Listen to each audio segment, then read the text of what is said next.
Topic 1. Marilyn Manson is one of among many artists that have been accused and admitted to violence against women. However, despite the numerous reports of abuse, he and others like him remain popular with fans. This includes female fans. How is it that in this day and age, where abuse is more thoroughly explored and documented than ever before, that women defend artists that they have no personal connection with? How is it that they will go so far as to harass abuse survivors, even when the evidence is clear? Does social media play a role in it? Yeah. So this topic, I had honestly a few artists in mind. So I went with Marilyn Manson, but he's not the only one, not by a long shot. So Marilyn Manson has actively admitted, like on air, just saying, "Oh yeah," and I think he might have integrated to his songs. I forget. That he has hit or abused someone in particular in his life, and then we found out that's the actress, what's her name, from Westworld. But yeah, it was like an open secret that he was abusing this woman, and so far the consequences have been nil. But I mean, looking past the legal consequences, like why do people, and then women in particular, still support him? And if you're thinking of another artist, you can bring that person up too. So I would go to Alice. A 1 minute introduction for everyone. Sure. Hopefully everyone can still hear me. Mhm. My audio is being weird as well. Mhm. Um, so my basic thoughts on this are essentially just about and there's a few artists like you said that the same type of thing has happened. And it's a combination of like kind of like parasocial relationships, a little bit of celebrity worship, and just the image, the overall image. A lot of people talked about Marilyn Manson as like kind of, well, he didn't really mean it. He was just making a joke, because he's also said live in an interview that he would like to smash her head open with a hammer. And people were basically just like, well, I mean, he doesn't really mean it. It's just he's a rock star.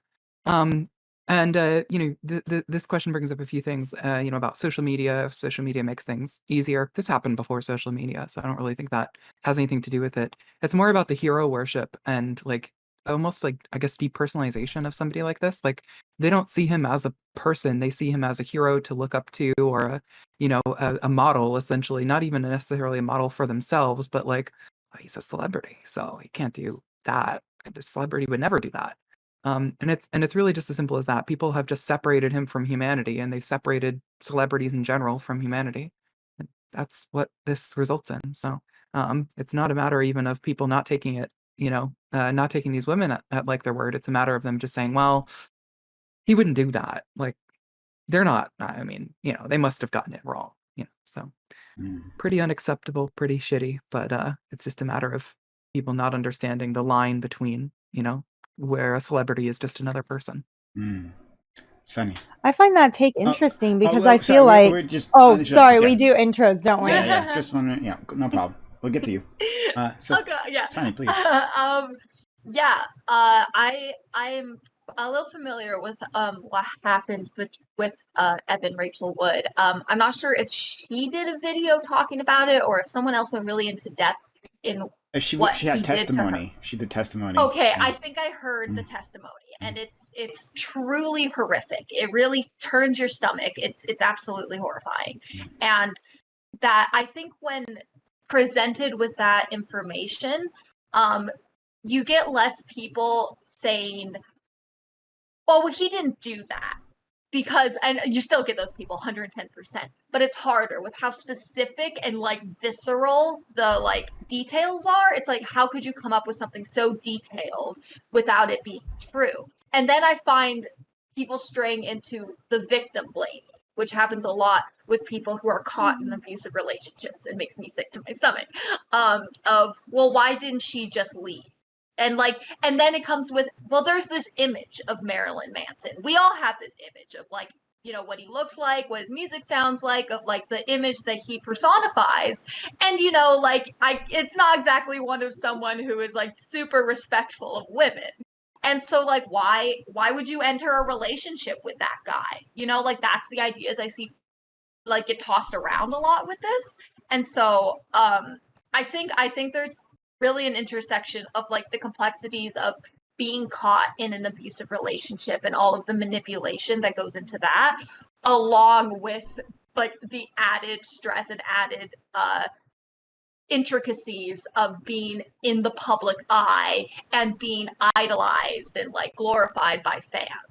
And so I'm excited to hear everyone's thoughts on this. Red Charlotte, please. It's just a parasocial relationship, right? People have an attachment to artists and figures that they like. They depersonalize, like they have a personal relationship with that specific person, it being parasocial. But like the other person, like the girlfriend or the woman that he abuses, right? They have no relationship to this person, any sort of relationship, and they have depersonalized them. They don't exist to that person. They're just like an object that is slandering the person that they are in a parasocial relationship with. It's like horrible, obviously. And like, I don't know, like if there's any actual way to solve this outside of pushing like further education about people pushing back against developing parasocial relationships with like figures that they admire, especially celebrities. Okay, Johnny. I think that a couple of things that haven't been mentioned so far are the Trump effect that's going on, where there's just too much to call out. Obviously, it's not something that started with Donald Trump, but it's something that I think is really like exemplified by something like Trump or Marilyn Manson. So there's just so many things that he's done that are so weird and nasty, and it's just part of his image to a point where people, it's like a wall of stuff. People can't even see it anymore. There's also the era that Manson came up in, which was very much affected by, I know he was 90s too, but like early 2000s internet youth culture really tended to glorify not only self-harm, but also abuse of a partner in such a way that, for instance, in the article, it says that he called her 158 times because he was self-harming and he wanted her to know that she was the reason he was doing it. So it's abuse in a form of self-gratification of, oh, woe is me. And that's a lot of early like MySpace culture and stuff, especially in the emo crowd. And then of course there is Manson's just overall persona. He's nasty, he's weird. People probably thought that he was making it up to an extent just to sound like a badass. So yeah, those are all the factors that I think are going into this. Thanks so much, Josie. So yeah, I was trying to think about the context and like the larger part of this question, right? Because it's not just always just focused around like, yes, it's abuse, but it's also around like the cult of personality, like the Trump effect, in a way that people just like excuse everything and anything that people do. So I'm like trying to think of like the social logical reasons, right? Because you can see what or like, who was it? Chris Brown, Woody Allen, Marilyn Manson. There's still a lot of people that people work with. I mean, hell, Matt Gaetz is even talking about running for president, and the guy is about to go to prison for child sex trafficking. This is the world that we live in. So for me, I look at it as like, and I think Red Charlotte touched on it, about the education of like not allowing yourself to be manipulated, to look at the abuse, like to figure out that how to do research, the epistemology of how we come to the reason to things. Epistemology meaning like how we come up to facts. Like so for example, like how we come to the color that this is like red, right?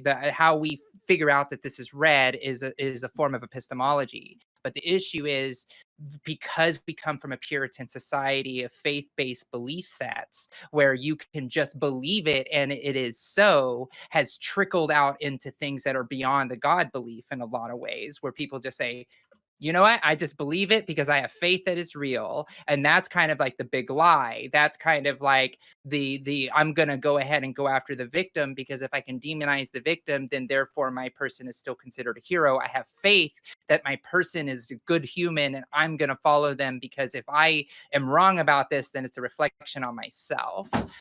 So a lot of it is also protection of one's character as well, of not wanting to be somebody who supported a sex offender or supported an abuser. I mean, look at how many people are defending J.K. Rowling, and she's just a flat out turf now. Like, but people are still going to buy her merchandise. People are still going to be able to be crowding around her. So it's a grander question than I think like Marilyn Manson as well. I know you said that you're not just talking about Marilyn Manson, but it's like, what is it that people like just dig in their heels and believe these random beliefs that hurt people? But yeah, that's my point. Thanks so much. You said your name before, and you said it a different way than I said it, so I don't want to mispronounce it. But Kitty, if you could say your name, and then again, so I'll try to do a better job memorizing it, and then your intro. It's Seren. Seren. Okay. When I read this prompt, I was thinking a lot about Chris Brown more than Marilyn Manson, and I think Josie brought up Chris Brown, and the idea that we have to like, or people like demonize victims, and you saw that a lot with Chris Brown and Rihanna. Like with that Chris Brown case and Rihanna case, like the whole police report is out online. You can read everything that happened, and people still choose to defend him over that, and he still repeatedly does things that like abuse women. Basically, he's not a good guy, but people will still choose to defend Chris Brown no matter what. Yeah. So much. Okay. And it's Zonia, not Zonia. But Zonia, please. Yeah, it's basically Sonia, but with a Z. Okay, so this one is a curious one for me because I am asexual and I've never actually experienced sexual attraction to any individual. So it's something I've always kind of observed from the outside and often wondered about and never quite understood just in general. However, I think in a way it's not just women who forgive. It's people who are kind of bought into usually some kind of celebrity. Celebrity status is a powerful thing in our culture, and as our life evolves online with social media and such, it's only going to become more powerful because now there's an even more direct connection between ourselves and the celebrities that we may or may not admire, which can foster even more of a parasocial relationship, as was mentioned by Red Charlotte. And I think that this has is sort of a growing problem with our culture in general. We seem to it's like we buy in to those that we have faith in or celebrate, right? And that's it. Even when they do something wrong, usually we're pretty well bought in in most cases. Obviously there is the cancel culture effect, which we've seen in some cases, but for the most part, like the big time celebrities are pretty much immune to this stuff, right? As was mentioned before, J.K. Rowling, for instance, not effectively canceled, right? So there's a certain level of celebrity status or celebrity kind of cult personality that is impermeable when it comes to things like cancel culture, and people are willing to just forgive them. And I see a lot of people, even in your chat, Prime, I saw one person in there at least who was saying Manson was always open about being an asshole and never said he was anything else, right? And people are kind of like willing to give, so they're the people that they are a fan of, the benefit of the doubt. But there are other deeper elements to this as well, and some of which I'm not sure if it's related. Again, being asexual, I'm very disconnected from this kind of thing. But I was thinking back to like my childhood, thinking back to Ted Bundy and Richard Ramirez somehow had these massive followings of women who wanted to marry them. And it was the weirdest thing to experience as a kid because it just made no sense whatsoever. These are people who went out of their way to mutilate and murder and rape women, right? And somehow they had these massive followings across the US that were driving across the US to meet with them at their prison and such, and to, stand outside the prison and, protest in support of them to get them off of death row and such.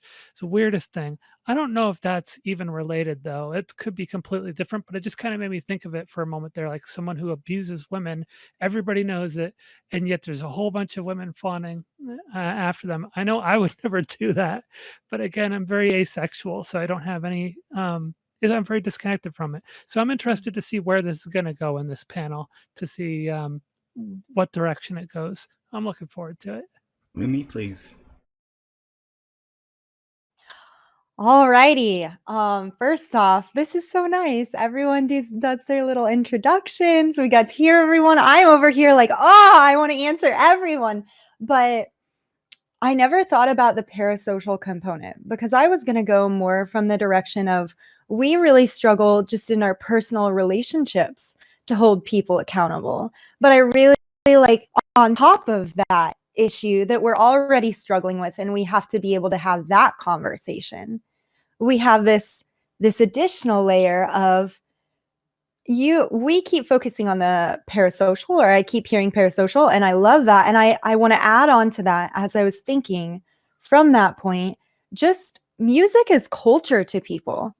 And to recognize that music that might have got you through something, or might have given you, parts of yourself, because we all learn through our media, whether we acknowledge that, we take bits and pieces, and that feels like a part of us in a way. So I think that also plays into it. I really liked Zonia. I'm sorry, is it Zonia? Zonia? Yep. Okay. That's correct. Incredible name, by the way. I love that. But Thank you. I hear you on the being asexual and not quite understanding. Something that I really know is, I think a lot of this is about power. From my understanding, dudes are really told growing up that they need to be dominant, in so many different ways, including sexuality. And I see that as, yes, it plays into sexuality a little bit, but really about that power. And so I don't know how that plays into this particular discussion, but I wanted to note that, because I am like, I hear you, and I could see how this would be like, what? I'm trying to think. You also added the point of, I think it was you that mentioned the aspects of, it's everyone defending it. And I understand why we zero in on women a little bit, as it seems shocking that women who have gone through this abuse, a lot of women have gone through this abuse, are still supporting, but so have men. They've gone through this abuse too. And then also, I think we really need to have more discussion around dudes. Of course, this is more a femme leaning panel, but I'm always curious, what do we need to do within our communities to hold people more accountable? And I love that we're having conversations on why women are supporting it, but I also think we need to pair that with discussions of why are dudes supporting it, and how can we undefine masculinity, or move away from a masculinity that pushes towards the sexual violence. So there is so many layers here. It's a very interesting question. Yeah, open to the panel. On a non relationship sexual sort of note, because I feel like a lot of the fanfare around Marilyn Manson is, like, as Zonia said, like the whole glorifying of these toxic masculine figures. On a non-sexual example of some similar fan behavior, there's a woman named Eugenia Cooney on YouTube who, and trigger warning, you guys, this is ED trigger warning. There is a woman named Eugenia Cooney who is actively dying of anorexia on YouTube, and people pay her essentially to be ill on the internet and to pretend like everything is fine. And there are people who not only excuse her behavior, but also give her extra attention because they think they can fix her, or they think they can help her. And I think that some of that goes into celebrity worship when you see a celebrity expressing pain, even in a really unhealthy way, you're like, oh, I love this person. I love their art. I can fix them if I was ever given the chance. Eugenia Kuhn is also on Twitch. I saw her like 2 months ago or something, scrolling down, just chatting. Yeah. She had quite a big following here, as I remember. Yeah. I mean, she's Gosh, real I haven't- famous. Yeah. Huge I haven't follow. seen her in years. Mhm. I remember her from back in like 2014, 2015. So she's streaming now. I'm gonna have to check that out. Yeah, she's not doing good, dude.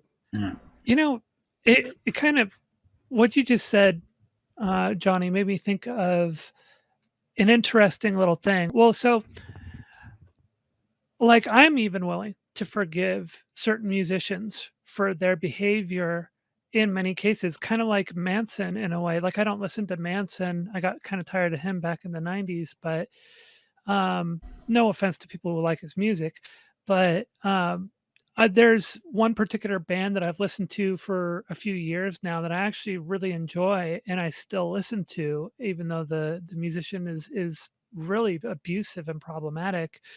And for those of you who have heard of the band is called Shining, and it's a Swedish band, but the frontman of the band is an extremely toxic and abusive person, and it's all self-evident on video. In a way, it's like I entered listening to his music knowing about him being toxic, knowing that his music is even lyrically toxic. So it was something I was aware of before I went into it, and I would never recommend the music for anybody, and I certainly wouldn't play it with kids around. But there's a part of it that I do actually find to be pretty moving.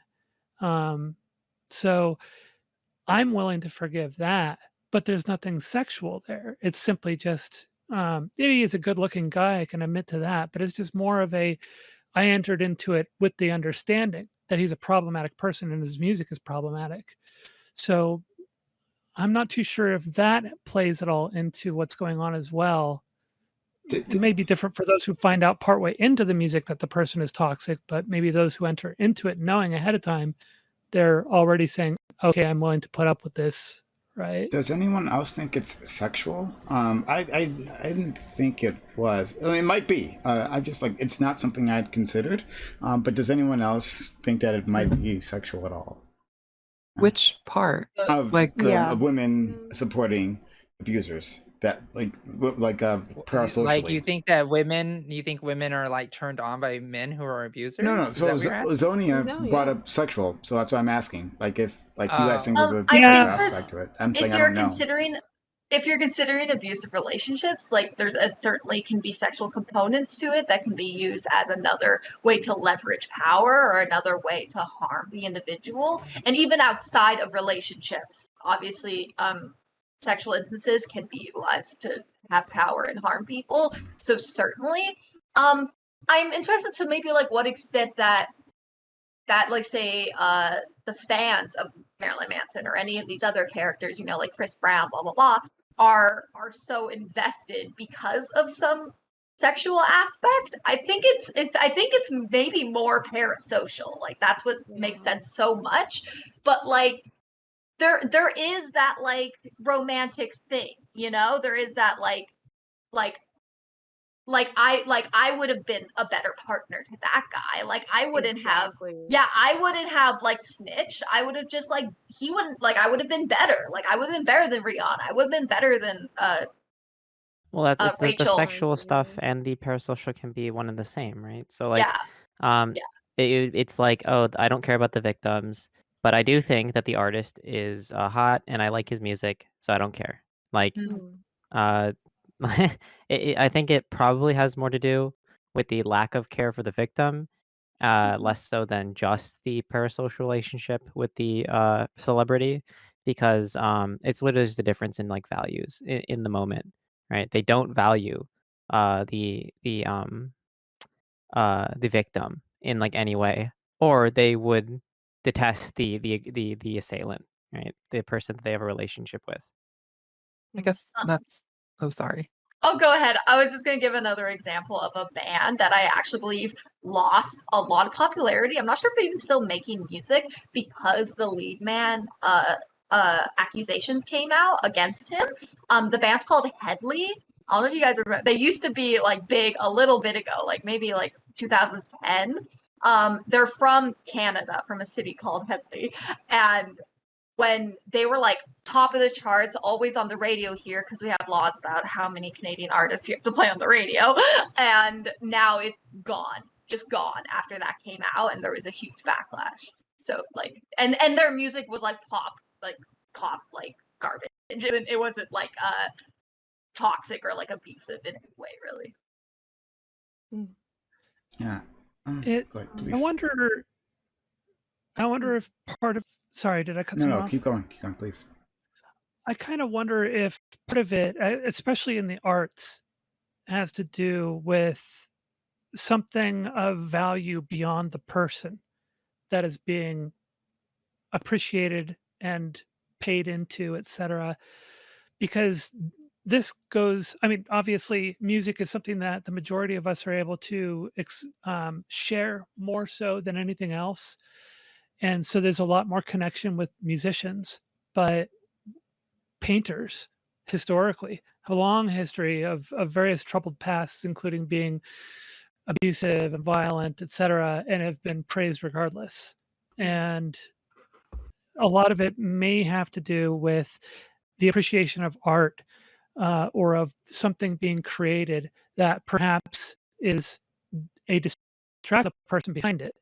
Like, I like a lot of music and artwork that have probably come from many problematic people. And the thing that they created, however, is a thing of beauty, at least from my perspective, and something to be appreciated that is not necessarily does not necessarily have to do with the problems of the person they'll probably are influenced by. Like, everybody's influenced by their problems, right? So, or that, especially with art, your deepest emotional issues and conflicts are going to come out in your art. And if those create something that you identify with, that you find as beautiful, you're probably willing to look at the creation, the manifestation of that, not so much where it came from originally and the problems that exist there, right?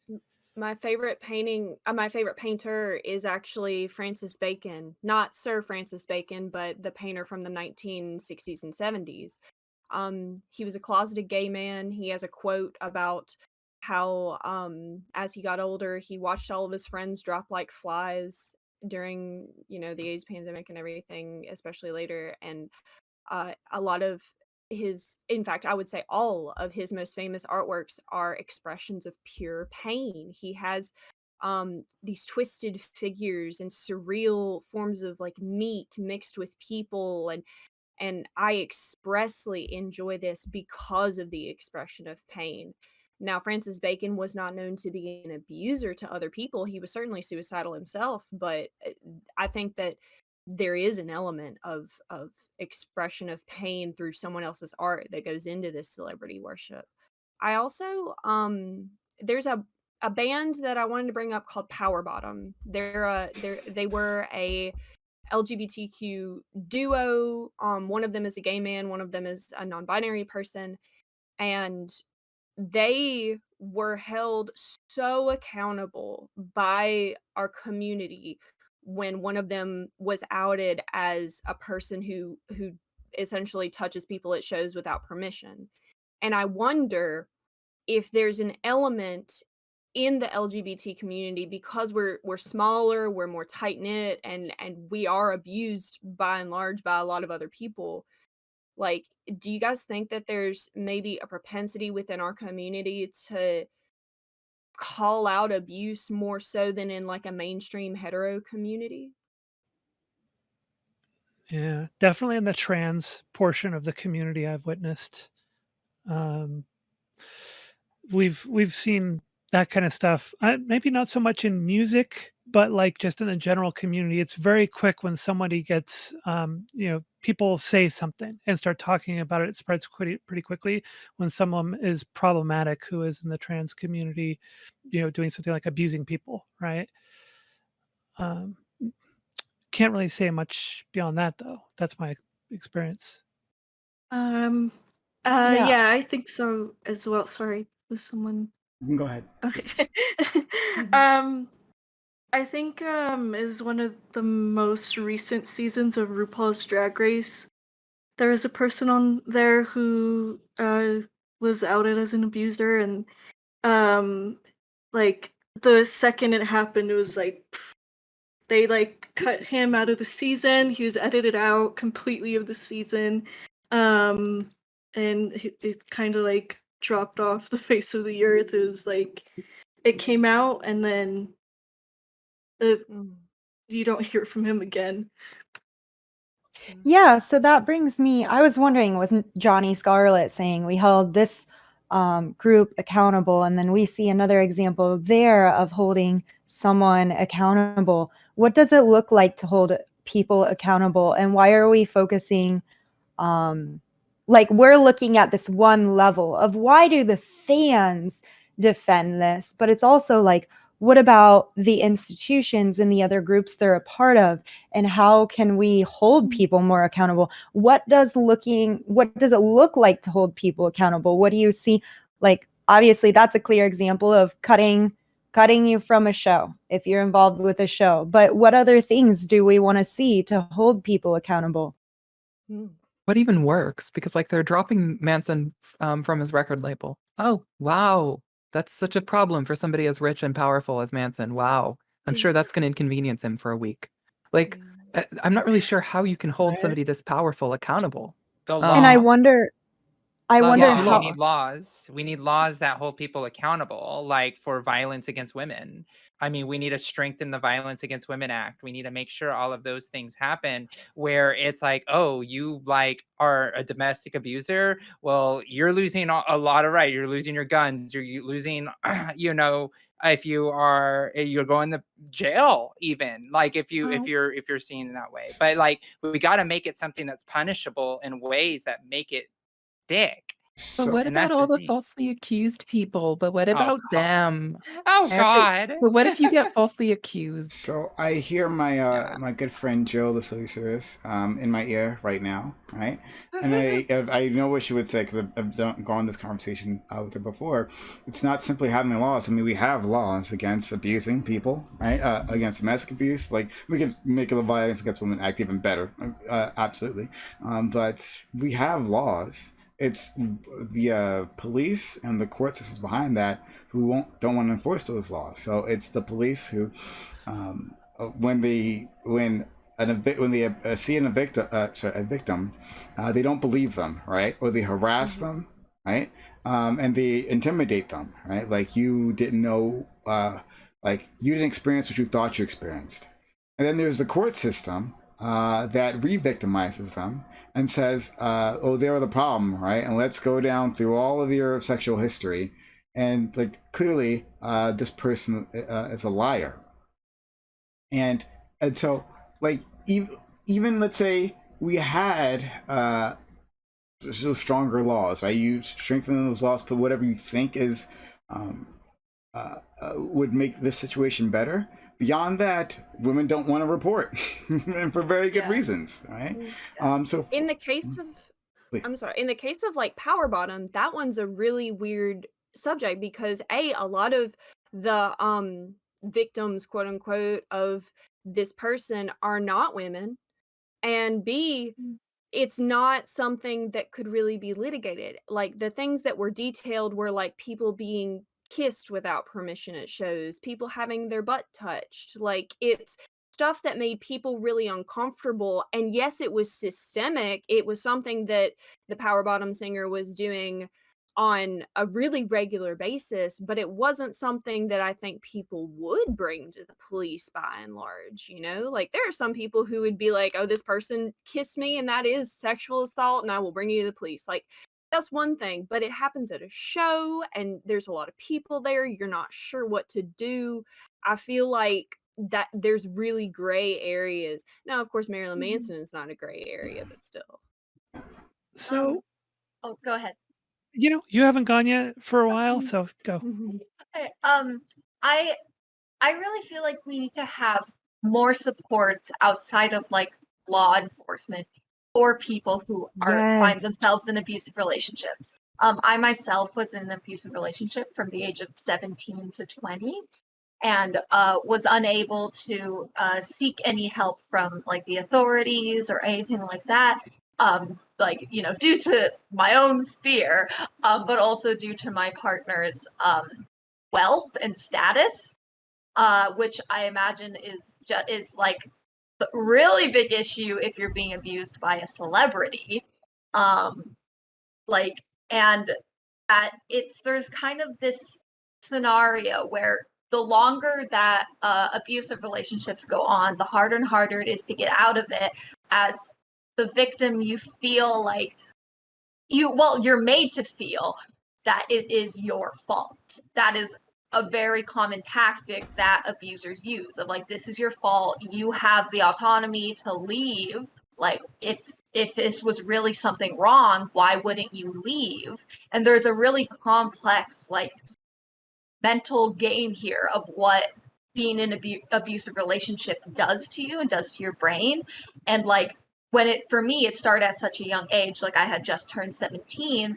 For Rachel Wood, she started being groomed by Marilyn Manson when she was 18. You know, I find this a really huge indicator. You know, when we look at how the human brain works and how neural pathways are built, the younger that someone is groomed, the harder it is for that person to escape, for that person to even comprehend what is happening.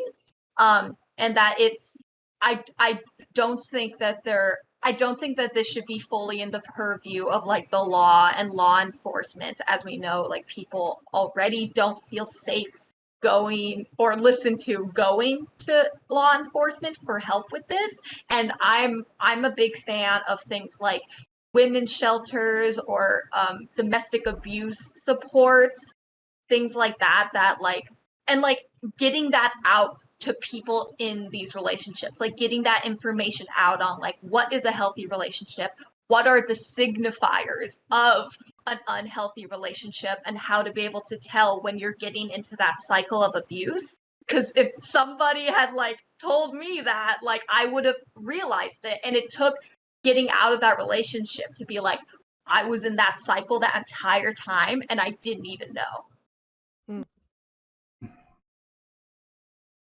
So All right. Josie. Mind if I go? Yeah. I guess I'll go. Oh. Zonia, go ahead if you want to go. I guess. Yeah, Oh, I'm Yeah. sorry. I've seen technically next. Josie forever, and I'm like, I Josie, have you been can do it. raising. But Yeah. If you've been raising your hand, go for it. yeah, Sorry, I haven't no. been So looking I at don't the want to. I screen. don't want to. No. It's completely okay. I don't want to steal it from you. Okay. So I will Go just for say it. this then. So if we're so the debate ground shifts, right? Like the way we're talking about this, and I'm not saying this is a debate, but the conversation has shifted from, oh, legal authorities, let's not even talk about that. That's not possible. Let's do that. So what the second thing you have to talk about, if you're going to kick that out from the conversation, is cultural mind shift changes, which are the hardest things to change and take a long time. So we're talking about rape culture, we're talking about patriarchy, we're talking about the things that are instituted in our systems, and how our laws are even framed, right? And that whole idea of the cultural mind shift. So if you think about what was it in the 1700s or 1600s versus the 1700s versus the 1800s, the 1900s, the now where we are now. So if you look at it that way, it's like, well, what was the shifts that made things happen? One things that have changed a lot is that women are starting to come out more. And I don't like to try to say this as like too much of a talking point, because it is tough, but I am a Me Too survivor, right? I am one of those women that waited, I think it was 4 or 5 years almost before I came with my story, because it was a very powerful political official, right? Like, it wasn't something that was easy for me to just like come out with, right? So it's like, when you think about all of these things, when you talk about cultural mind shift, like, there are so many inputs that feed into it. A women leader, somebody that, that understands these different power structures and these power dynamics, and then eventually shifting it, having these conversations in college. Like, I remember when I took women's studies when I was still male presenting pre-transition, like, that was huge for me. Like, that like completely changed my entire perspective of how to see the world. And I wish I would have paid attention more to the trans parts, but I will say that it completely changed my life when it comes to like talking on women's issues. And it was a lot of conversations by men that actually we're very impactful for like where the culture is. So it's a hard one because cultural mind shift again is like hard. That's how political presidents are born, right? And like it's a really really complex, hard international issue when you start talking about cultural mind shift. And how do we integrate culture? I don't know. Women scholars have been trying to figure that out for decades and centuries. So that's why I always say if we take out the law enforcement piece, now we're talking about a cultural piece, and that cultural piece sometimes needs to be jarred by law enforcement if you need it. But like, I don't know, it becomes a more complex issue is when you take it into that realm, right? Because we could talk about that for an entire week on how we change culture. Lumi asked, like, what do we want out of these people? What do we want out of these abusers as far as holding them accountable, not just as far as what we should do? You know, obviously, like, there are fans who are condemning Marilyn Manson, there are fans who are condemning Chris Brown. We see that. But what do we want out of these abusers? Especially if it's a situation where they're not going to jail, they're not going to be held accountable by the law. And that's such a hard question because even if they come out, and there's been 1,000 jokes made about this on different TV shows, but even if they come out and do a press conference and say, you know, bring their wife and kids with them and say, I have changed, we have come together as a family and I'm healing, I'm a sex addict, da da da da da. This has happened, and these people come out years later to still be abusers. And so it's become so hard to even trust the accountability process between parasocial relationships. I don't want to. Um, Zonia, you've been waiting. Was it you Ye- that do you need to talk? you know, honestly, Josie covered most of what I was kind of the direction I was going to go in with this, Okay. but I kind of wanted to lend a little bit to that. There's a lot of, as was mentioned, there are a lot of social factors that are creating a culture of silence. It's starting to break. The Me Too movement helped, break through some of those, but it's still there. There's still a bit of fear. Like, I've never opened up publicly about. Well, I kind of opened up publicly about the sexual assaults that I had endured. It took me like, geez, 3 decades to do it. So something like that. I didn't really feel the courage to do it until I'd come out publicly as trans. And that gave me a lot more courage just because of the kind of stuff that, you're opening yourself up to. I kind of felt like, what else, what else could you throw at me? Right. I'm already doing the craziest thing here by coming out publicly. So I kind of, that was the first time I had ever spoken about the sexual assaults that I had endured when I was younger. But even so, I've never spoken clearly, like very openly about it. I've been very guarded with it because still there's there's a lot of concern, and you're opening yourself up to a lot of speculation, criticism, questioning who you are as a person, etc. And what we need is, as Josie touched on, a lot of changes in terms of representation, feminine representation, and in structures of power, etc. But then in addition to that, I think it's starting to move in that direction, but we need to keep pushing to provide the support and protections necessary for the victims. And that's a big one, because that fear of being put in the spotlight and questioned, and having your integrity questioned, it's like the person who commits the crime doesn't actually end up having to deal with that usually. That's usually just the victim who has to deal with that. And so that's obviously a big part of that. And the more that we provide those protections, I think you'll also see that there's a lot less tolerance for abuses at that point. Because as we build a culture that is willing to support the victims and listen to them and not run them through the ringer, you're also going to find that there's going to be, I would think you'd find that there would be far fewer people who would be willing to just sweep under the rug the abuses of certain celebrities and will actually stop engaging them as soon as they detect there's something abusive about the person. That's my thought anyway. Lumi?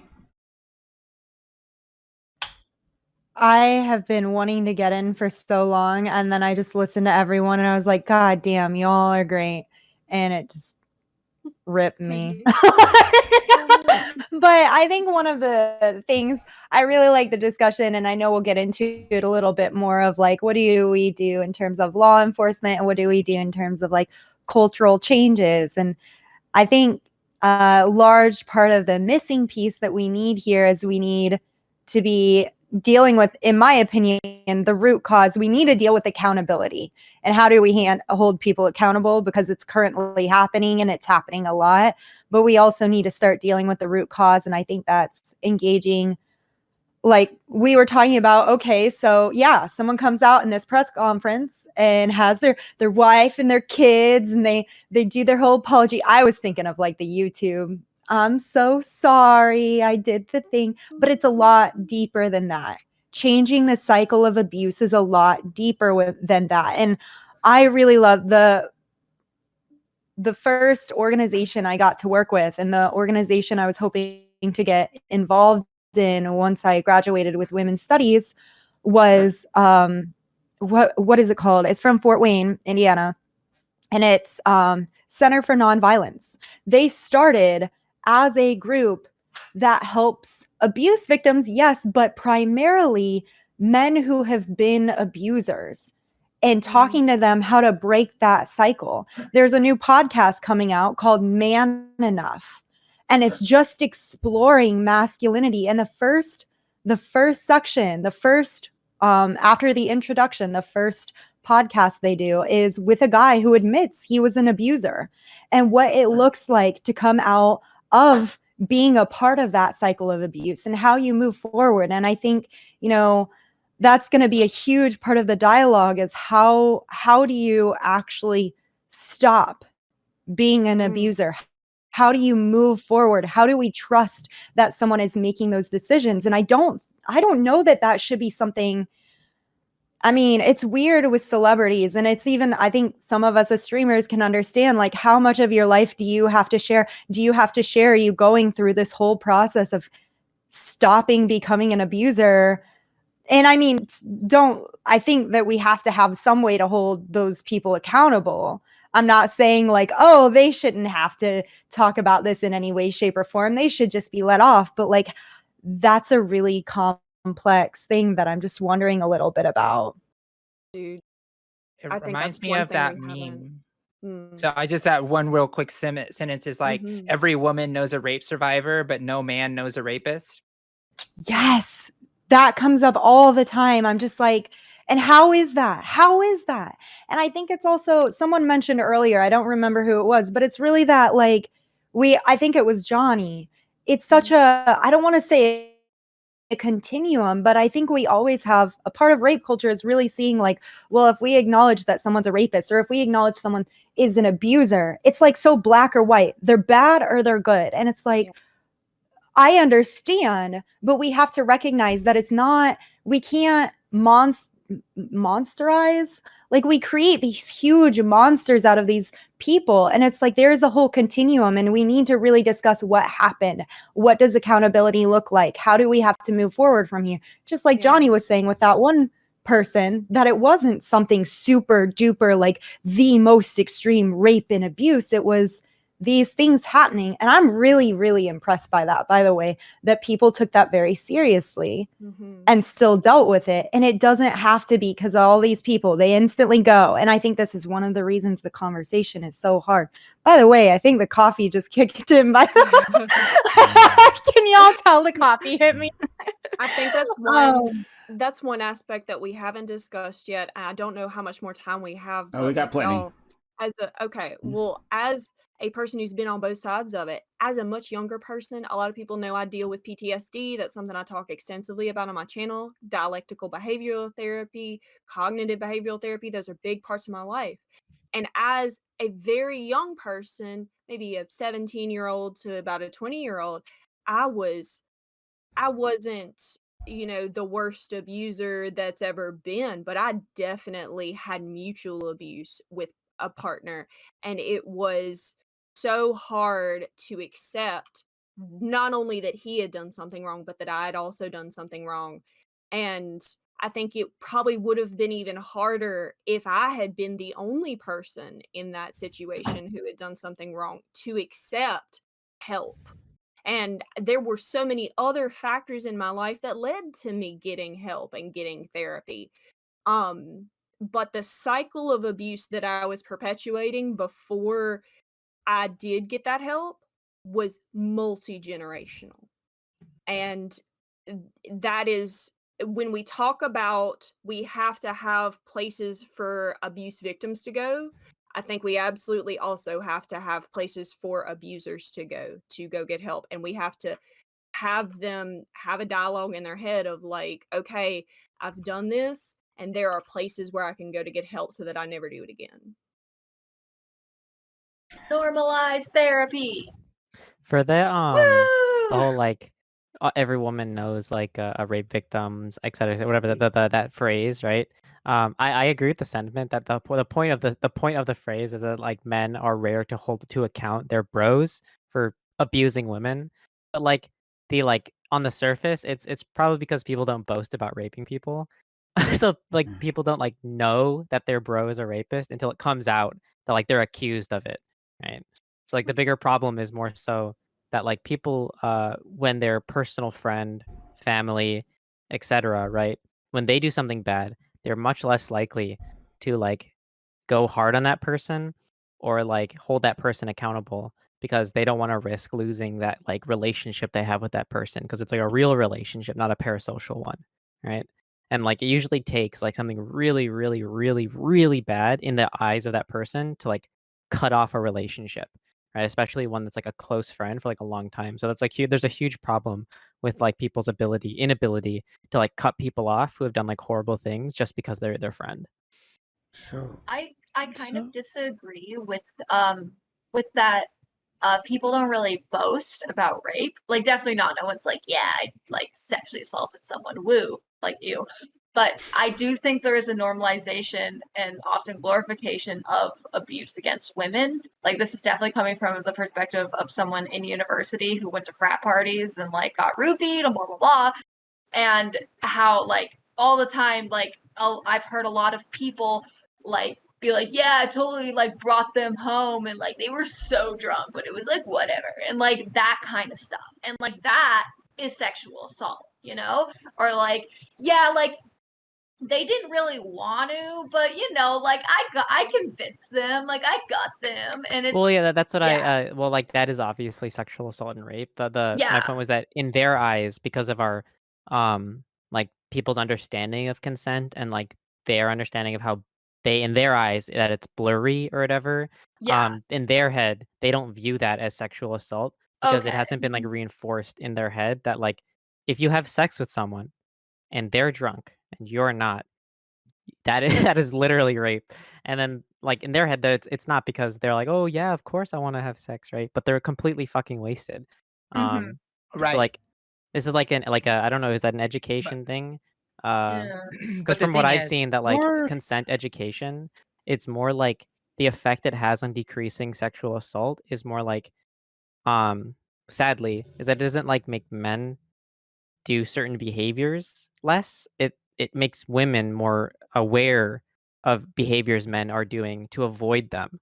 And honest, because of the studies I've seen were on college campuses specifically, so I don't know about like in general society, but like that's I don't know like what the solution to that is. I so think one thing one thing I was kind of thinking in this as you were talking about it is that there's also the problem because if we think about the premise of what we're talking about here is that celebrities will get the pass, right? And we're more readily willing to forgive them for these things, right?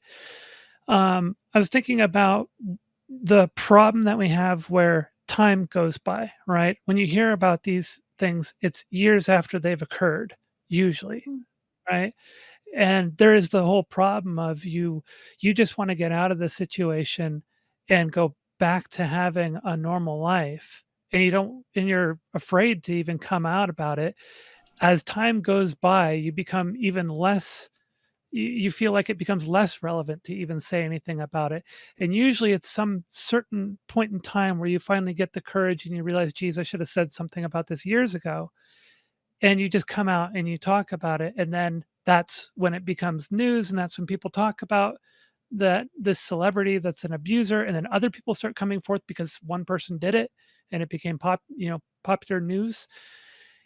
But so much time has gone by. I think that's a part of the problem as well, which kind of goes back to what I was saying about having more support for the victims and less, less, what would you call it? Like where there's this, you're going to go through the gauntlet as a victim, right? If you come out about this, you're going to go through the gauntlet, especially if you do it right then and there. It usually takes time for you to get comfortable with the idea of coming out publicly about this thing. And by that time, so much time has gone by. And then there are a whole bunch of doubters and people like, well, maybe they've changed. And why didn't she come out earlier, et cetera? And I think that is part of the harm there as well, which kind of goes back to how do we build or move toward constructing a social ecosystem that supports the victims more and makes them not so fearful about coming out and not having to worry about being thrust into the spotlight and scrutinized to the point of um, a very uncomfortable situation where the victim ends up being the criminal in the public eye. Yeah. So you guys, Josie, you brought up that interesting saying, I guess, right? Interesting phrase, and talking about like does like no man knows like an abuser. And I had to think about that. Like, okay, most of my friends, most of my relationships have been with men. Friendship relationships have been with men. And it took me a while, but then I realized actually I did know personally one of my closest friends a long time ago admitted to hitting their wife at the time. Apparently, they had both been hitting each other. Like it was extremely toxic relationship. I'd seen like as it evolved, and it was not good. Didn't excuse anything, obviously, but just very toxic situation. And they eventually divorced, which was a very good thing. But yeah, no love. Yeah. Oh, sorry, I didn't realize I was off mute. I didn't mean to break your moment there. Yeah. No, so it was an extremely toxic relationship, and like I didn't know like what was the best thing to do in that situation, right? So there was this person admitted to what they've done, said that this was wrong, they shouldn't have done it, and that they wish they hadn't, and they were glad they're out of the relationship to make sure nothing like that happens again. Like I'm just trying to not just focus on my perspective here, but expand this out, right, to the very real problem of when you empathize with an abuser, then you can just let them go, like as everyone else has been saying, right? So like, what are you supposed to do in that point, right? Like what would your advice be to men or to anyone, not even just men, because we see women do it too, right? To anyone who has an abuser in their life.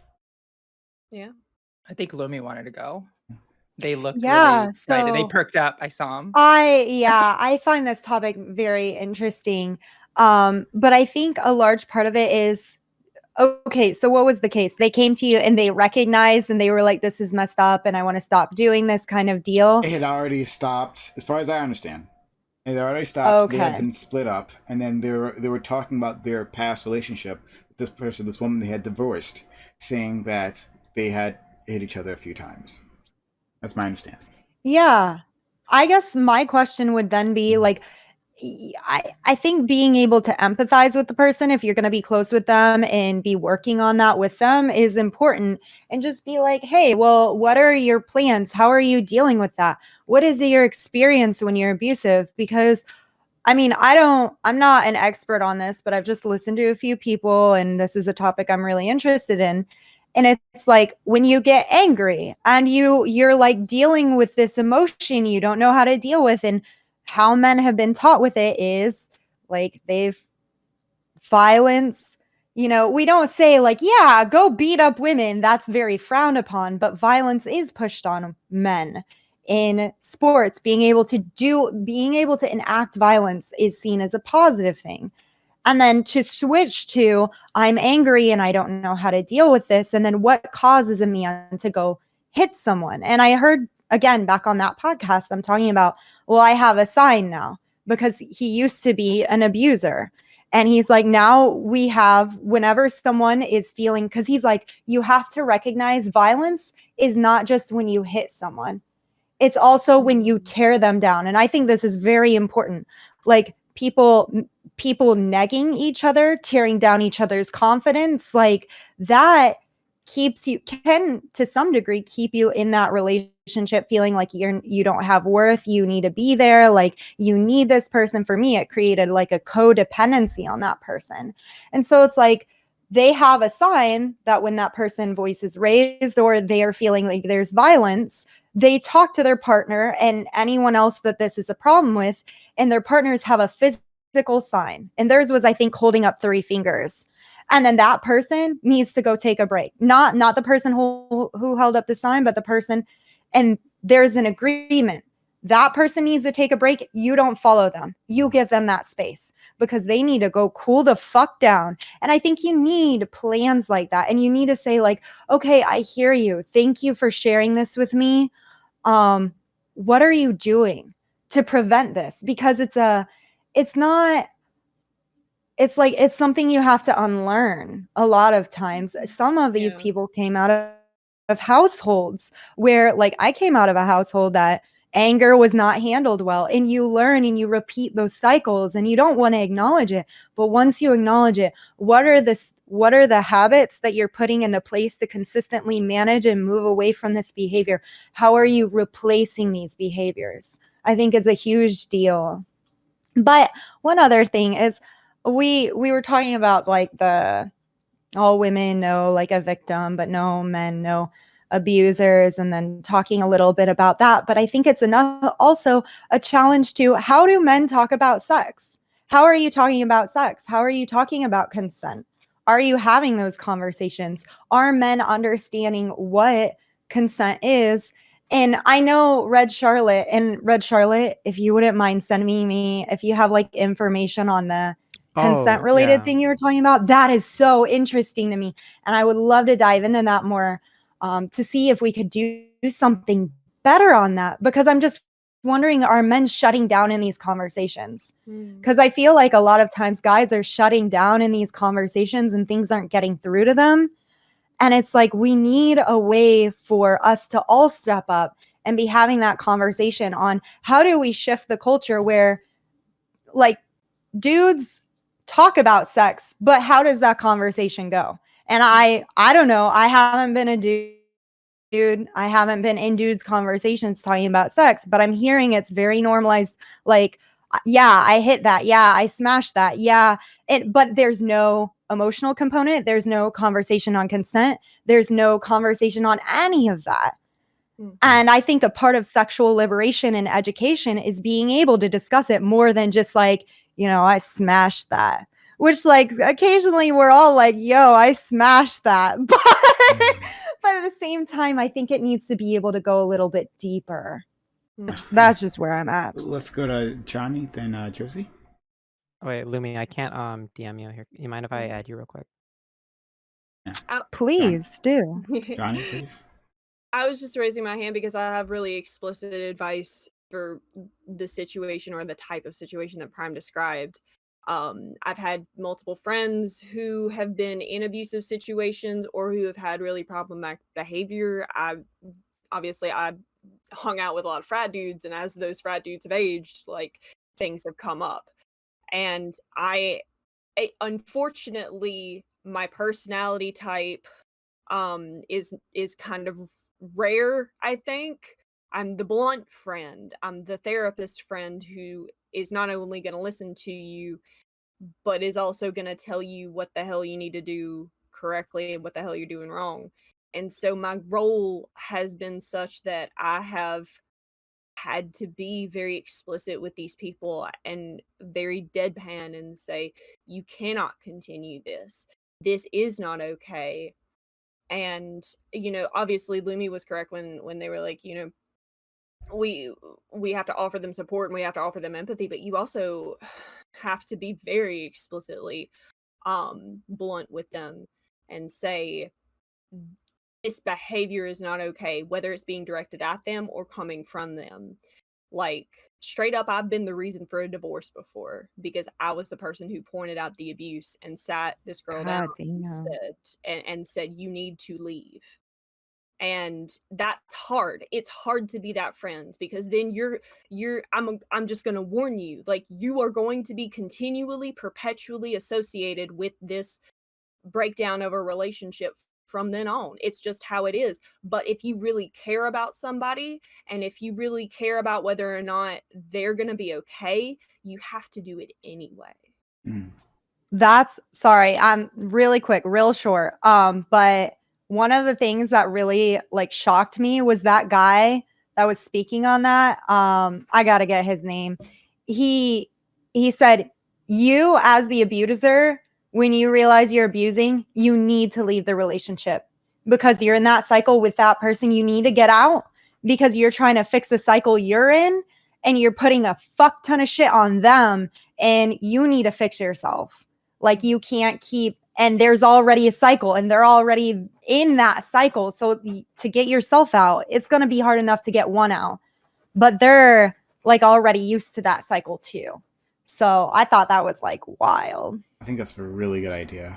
Interesting, like to take it from a man. Usually we're talking about the women leaving, right? And the effort it takes to pull them out, but to come from a man and say, like, well, you can recognize this abuse, assuming they're admitting to it, right? Recognize this abuse, and then you need to leave the situation if you want to be a better person.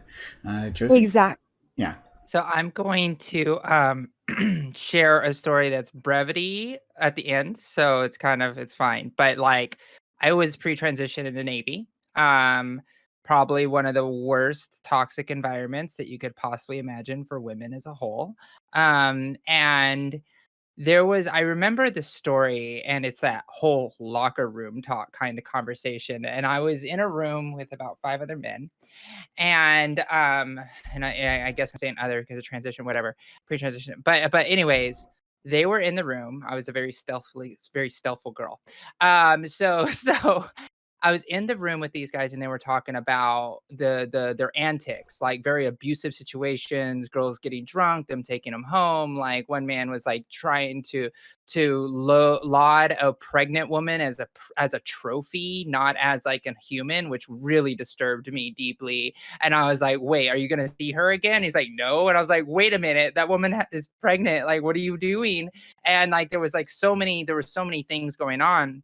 And I was the person that said, okay, this is all effed up. I'm going to say something now. And I literally said, I was like, all of you are idiots. I go, you don't respect women. They're not going to like you in the long term. You're actually hurting people when you do this. And it's no more than a joke and fun to you. You need to treat women with respect. That's how we're supposed to do this. And I will not forget, this is where the brevity comes in. One of the guys, the guy that was loading the fact that he was with a pregnant woman, he looks at me in the eyes and he goes, "You are so gay." And it was like one of those things where I was just like, wait, did you just call me gay because I respect women and treat them well? And it was so funny because it's actually true. I am really gay, but I don't think that's the way they meant.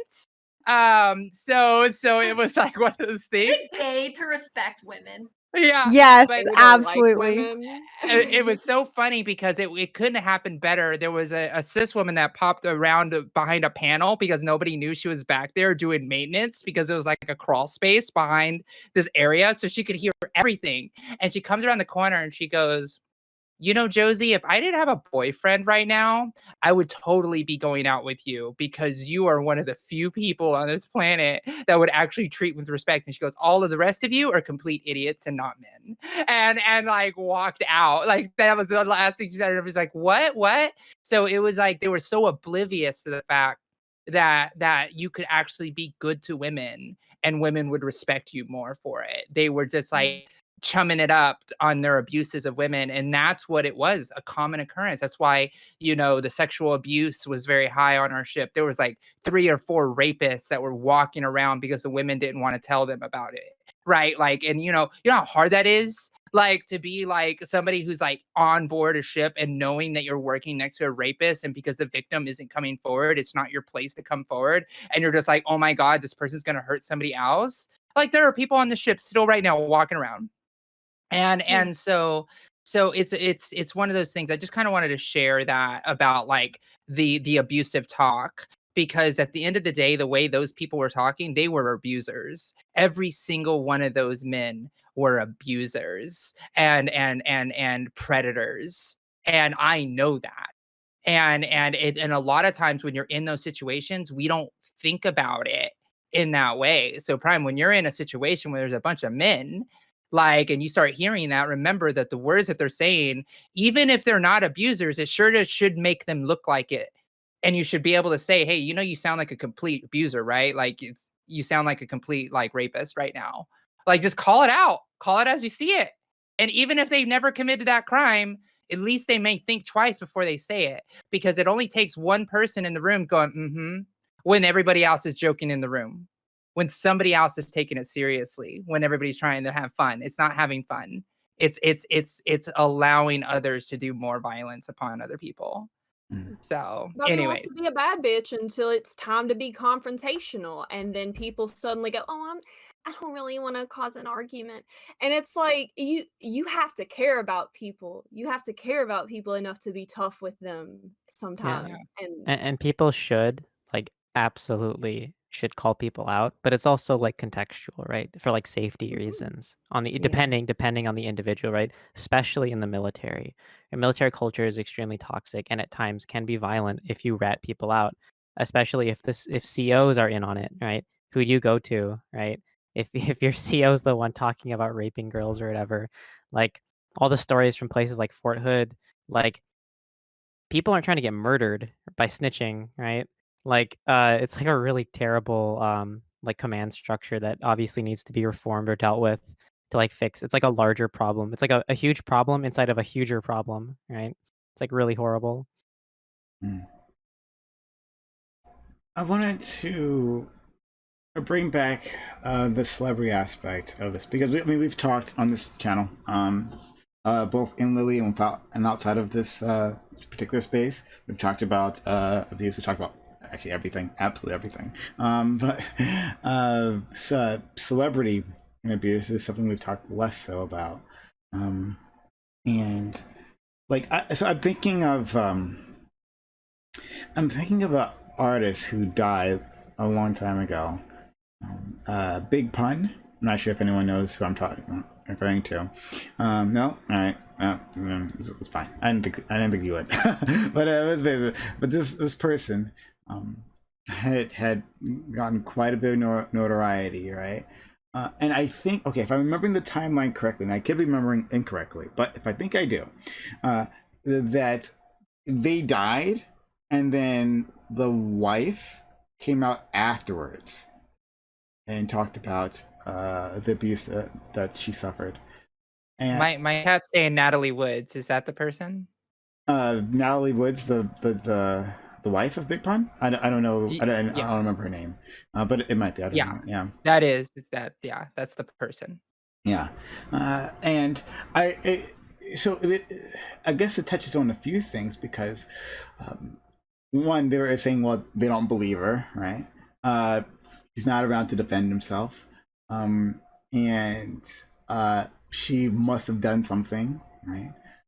All those things, all those excuses, and then on top of the, well, you are ruining my memory. I feel like it even more encapsulates everything we've been talking about as when the person who has been passed, right? Because a living person is a person who can actively disappoint you in all kinds of ways, right? They can just release bad music, and that can be a disappointment. Like, okay, I'm not a fan anymore, right? I've moved past them. Like Zonia was saying, I've grown up past, like Marilyn Manson, but for someone who has died, who's passed away, and had that great music that did speak to you, right? Well, they're always frozen in amber, right? And then here comes this woman, right, who was not famous, right? It was, as far as you know, a hanger-on, right? And they crack that amber, and say that, well, this person isn't what you thought they were. And in fact, they were quite terrible to me. And the vitriol, I can understand, right, to a certain extent, if you're going down like a innocent to prove a guilty route, like, well, I don't know, right, and so I'll just I don't know the situation. I wasn't part of the relationship, so I'll just leave it at that. But the vitriol that is directed at these women, and these abuse fighters in general, because it's not just women, but just the vitriol that's directed at them it's just shocking. Right, hearing the description of what she went through when she admitted that, absolutely shocking. And so I'm just like wondering, well, where did that come from? And is that part? Is there a part of this that is inherent just to celebrity, right? Because we also see this happen to people on a smaller scale, people who aren't famous, right? We also see something like this, but is there an aspect to celebrity and how these things play out there that is unique? Oh yeah, absolutely. I think people nailed it with the parasocial aspect, but I also wanted to get into how much is it, like, as we talked, I mentioned in my intro, like, that becomes a part of your, I don't want to say worldview, but with music, it can be a part of like your personal, I don't know what to call it, personal culture, or related to your identity and very important to you. And I guess there's a discussion on separating the artist from the art. When is it good and okay? When is it like, and how do you do that? If you do that, how do you, I don't know. I haven't thought about this too much, but what are y'all's thoughts? There's a combination. I want to connect what Prime asked to what Josie was saying, and something that I want to add to that. There is not only a culture of celebrating art and celebrating the celebrities who produce that art, but there is also a culture of devaluing femme people inherently.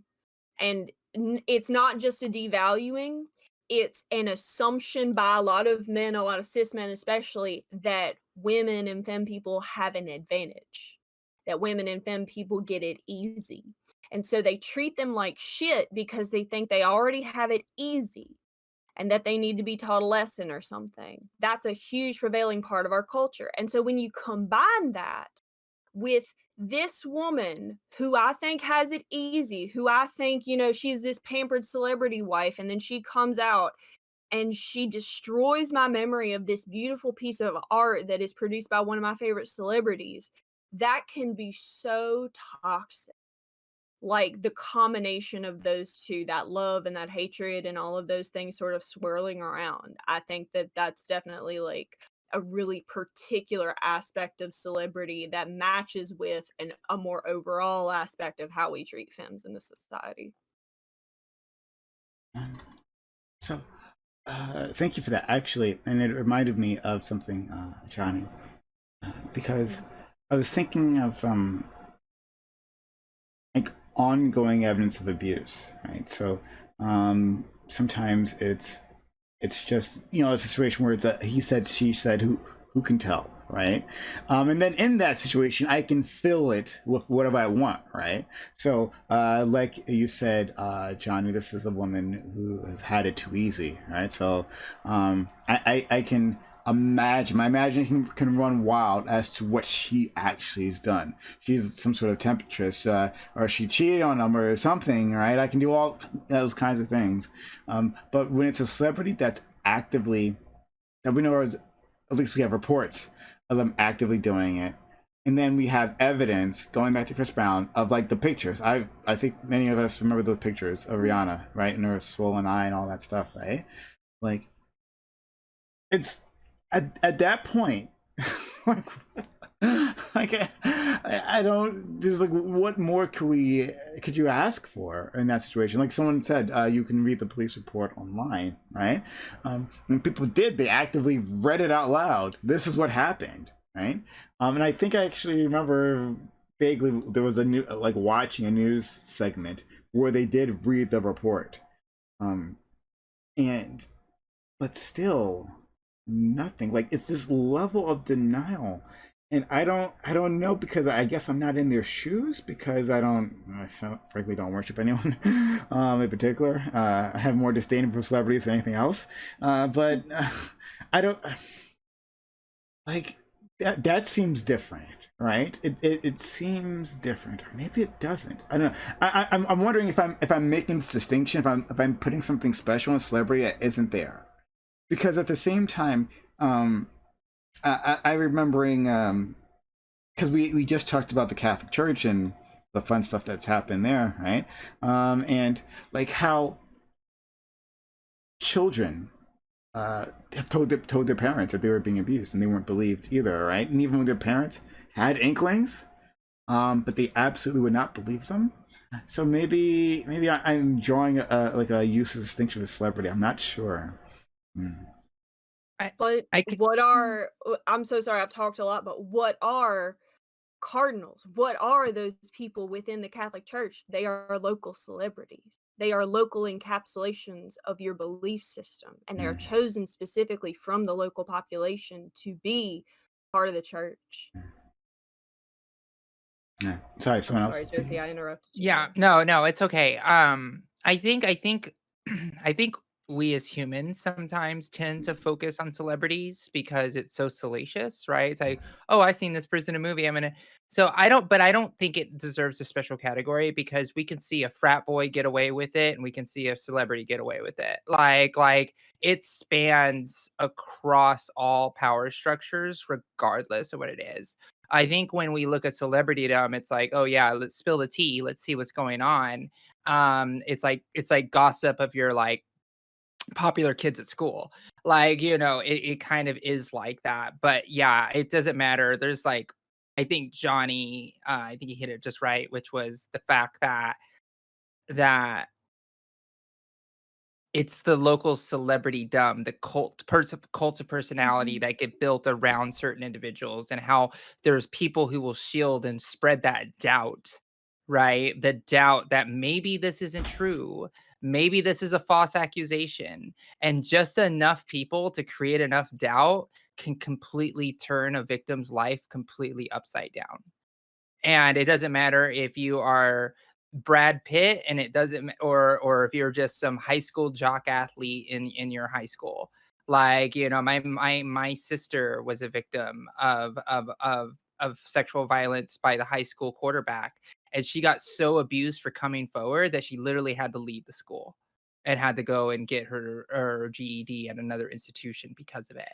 Like, that's the reality too. So yeah, I don't think it's unique to celebritydom. I think we try to bring it to that place, like they're a special human being, but really it goes beyond the celebrities. And I think the broader conversation outside of celebrities is actually more fruitful, because it can happen to you. Like that's the message. It's like everybody needs to know. It doesn't matter. You don't need to know a rich and famous celebrity to be abused. Like that's kind of how I think about it. Okay. I think maybe one of the differences is that the victims might feel more pressure to not come out. It might be harder if you're in the public eye, or if you're accusing someone who is in the public eye to then come out against Oh, them. is that? Oh, sorry, wrong. Did it? I'm bad. I'm bad. That's okay. Sorry. I was That's talking okay. I was reacting to somebody in my chat. But that it adds to, like the crowd of people that will call you a liar, that will disbelieve you. It gets bigger with like the bigger following that the person that you're accusing has. And I really think that's such a massive part in people coming out and people ever speaking out about it and, you know, making it a public thing, is it's kind of re-traumatizing yourself in many ways, that you open yourself up to such horrible treatment, you know? And a lot of people don't want to go through that, you know, just want to like protect themselves from that. And the larger the following, the more fans, the, you know, more people that are gonna levy that against you if you come out. So I think like that would be maybe the difference with celebrities, but of course you can have your fellow like student who has like a huge like friend group and still face backlash from them. That happened with my abuser, that the whole boys club just went against me. Yeah. Like, privilege is not specific to celebrities. Pretty Yeah. privilege, money privilege, all that kind of shit. That's not specific to celebrities, but it is very specific in a way that it makes it easier to be an abuser and to get away with it. Yeah. I was thinking of R. Kelly, right? And just like open secret, right? He was like, oh yeah, this guy he goes to middle schools. He just, you know, wanders. Like this is the thing. It was known how he was operating. Wait, what? By the way, Serena's been wanting to go for a while. Oh, I did. Was your hand up? I wasn't sure. You were just like doing something. I thought you might be doing something with your hair. I didn't know what you were doing. But yeah, was it just Sorry, next time, yeah. just palm out like that helps. Okay. Yeah. thank you. Okay. No problem. I think I was thinking about how people look at celebrities and like the parasocial relationship part, and I was thinking about my own experiences with like being in an abusive relationship, and there's always that that belief that you don't want to see the abuser as a bad person, or there's always like having the benefit of the doubt, like all the time. And I know there's people on here who relate to that, but it's like they could do something so horrible to you and you're just like I'll let that slip under the rug. And but that's just my experience, and I think it kind of relates to um how people see celebrities. They're like, when you talk to someone who like admires Chris Brown or admires Marilyn Manson, it's like they always give the benefit of the doubt, letting things slip under the rug. And I don't know why. I don't know if they think it's like a reflection of their own character, whether if Marilyn Manson is a bad person, then I'm a bad person for liking them. But yeah, that's what I wanted to say. Thank you. All right. So yeah, I guess just to finish up on that previous point, just that like R. Kelly and the things that he was doing was, I mean, he married the singer Aaliyah, right? And when she was still a minor, like that was very famous. That was a thing that happened. Yeah, she was 15, I think. Yeah. It's like this is not being hidden. But he still was allowed to get away with it for so long, and still he necessarily hasn't faced justice. It's just that a particular abuse survivor decided to get what seems to me irrefutable evidence, but who the fuck knows? I honestly, with the justice system, who the fuck knows? But and then of course Bill Cosby. Thinking about like how this guy was just the how did he get away with this squeaky clean image for so long? Serial rapist. Yeah, serial rapist, Bill Cosby. Yeah, let's not forget it. Serial rapist Bill Cosby. I don't. Yeah, I don't know. I think maybe at this point I'm just thinking out loud to you all, so it's fine. Thinking that actually brings up an interesting point that I think of, maybe like celebridom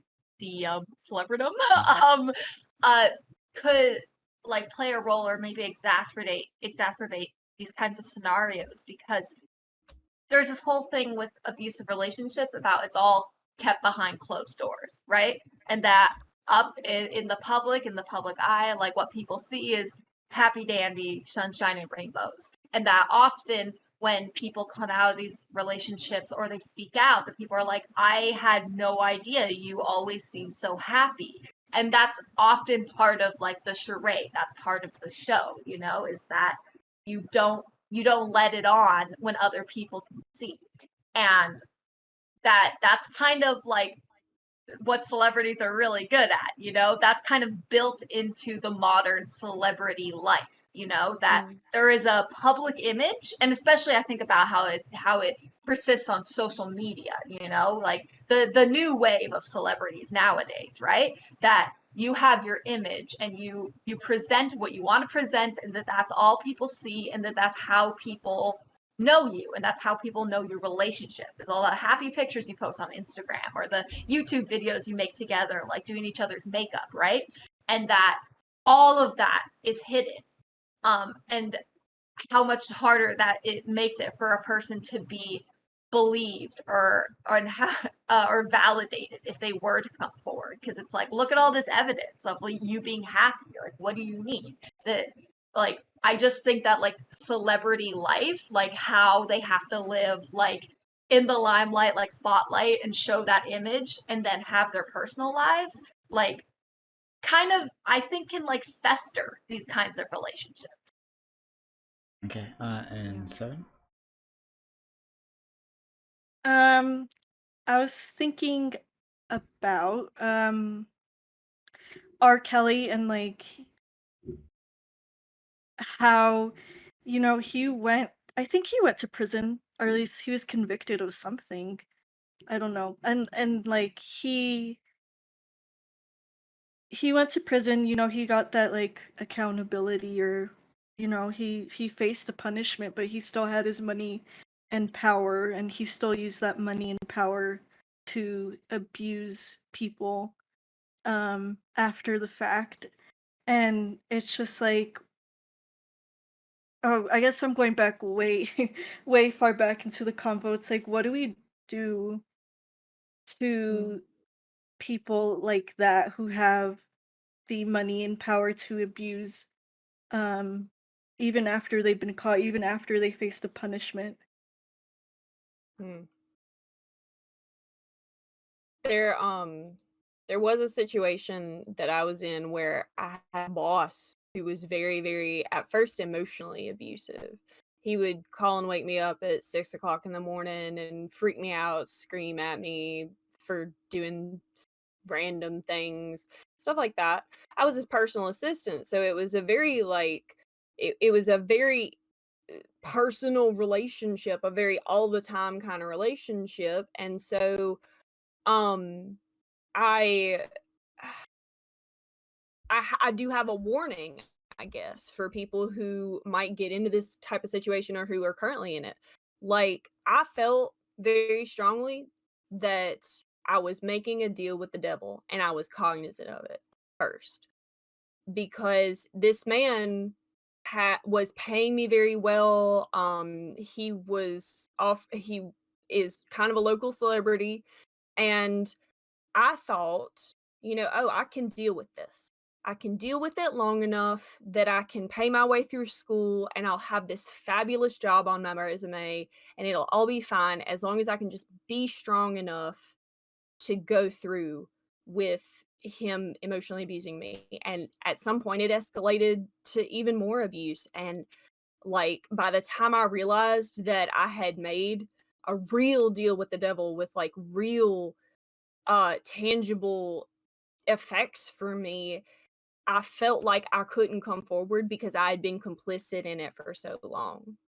And that's why I never went to the police or anything. So I feel very strongly that there are a lot of people out there who think that they can handle abuse because they don't realize how much worse it can get.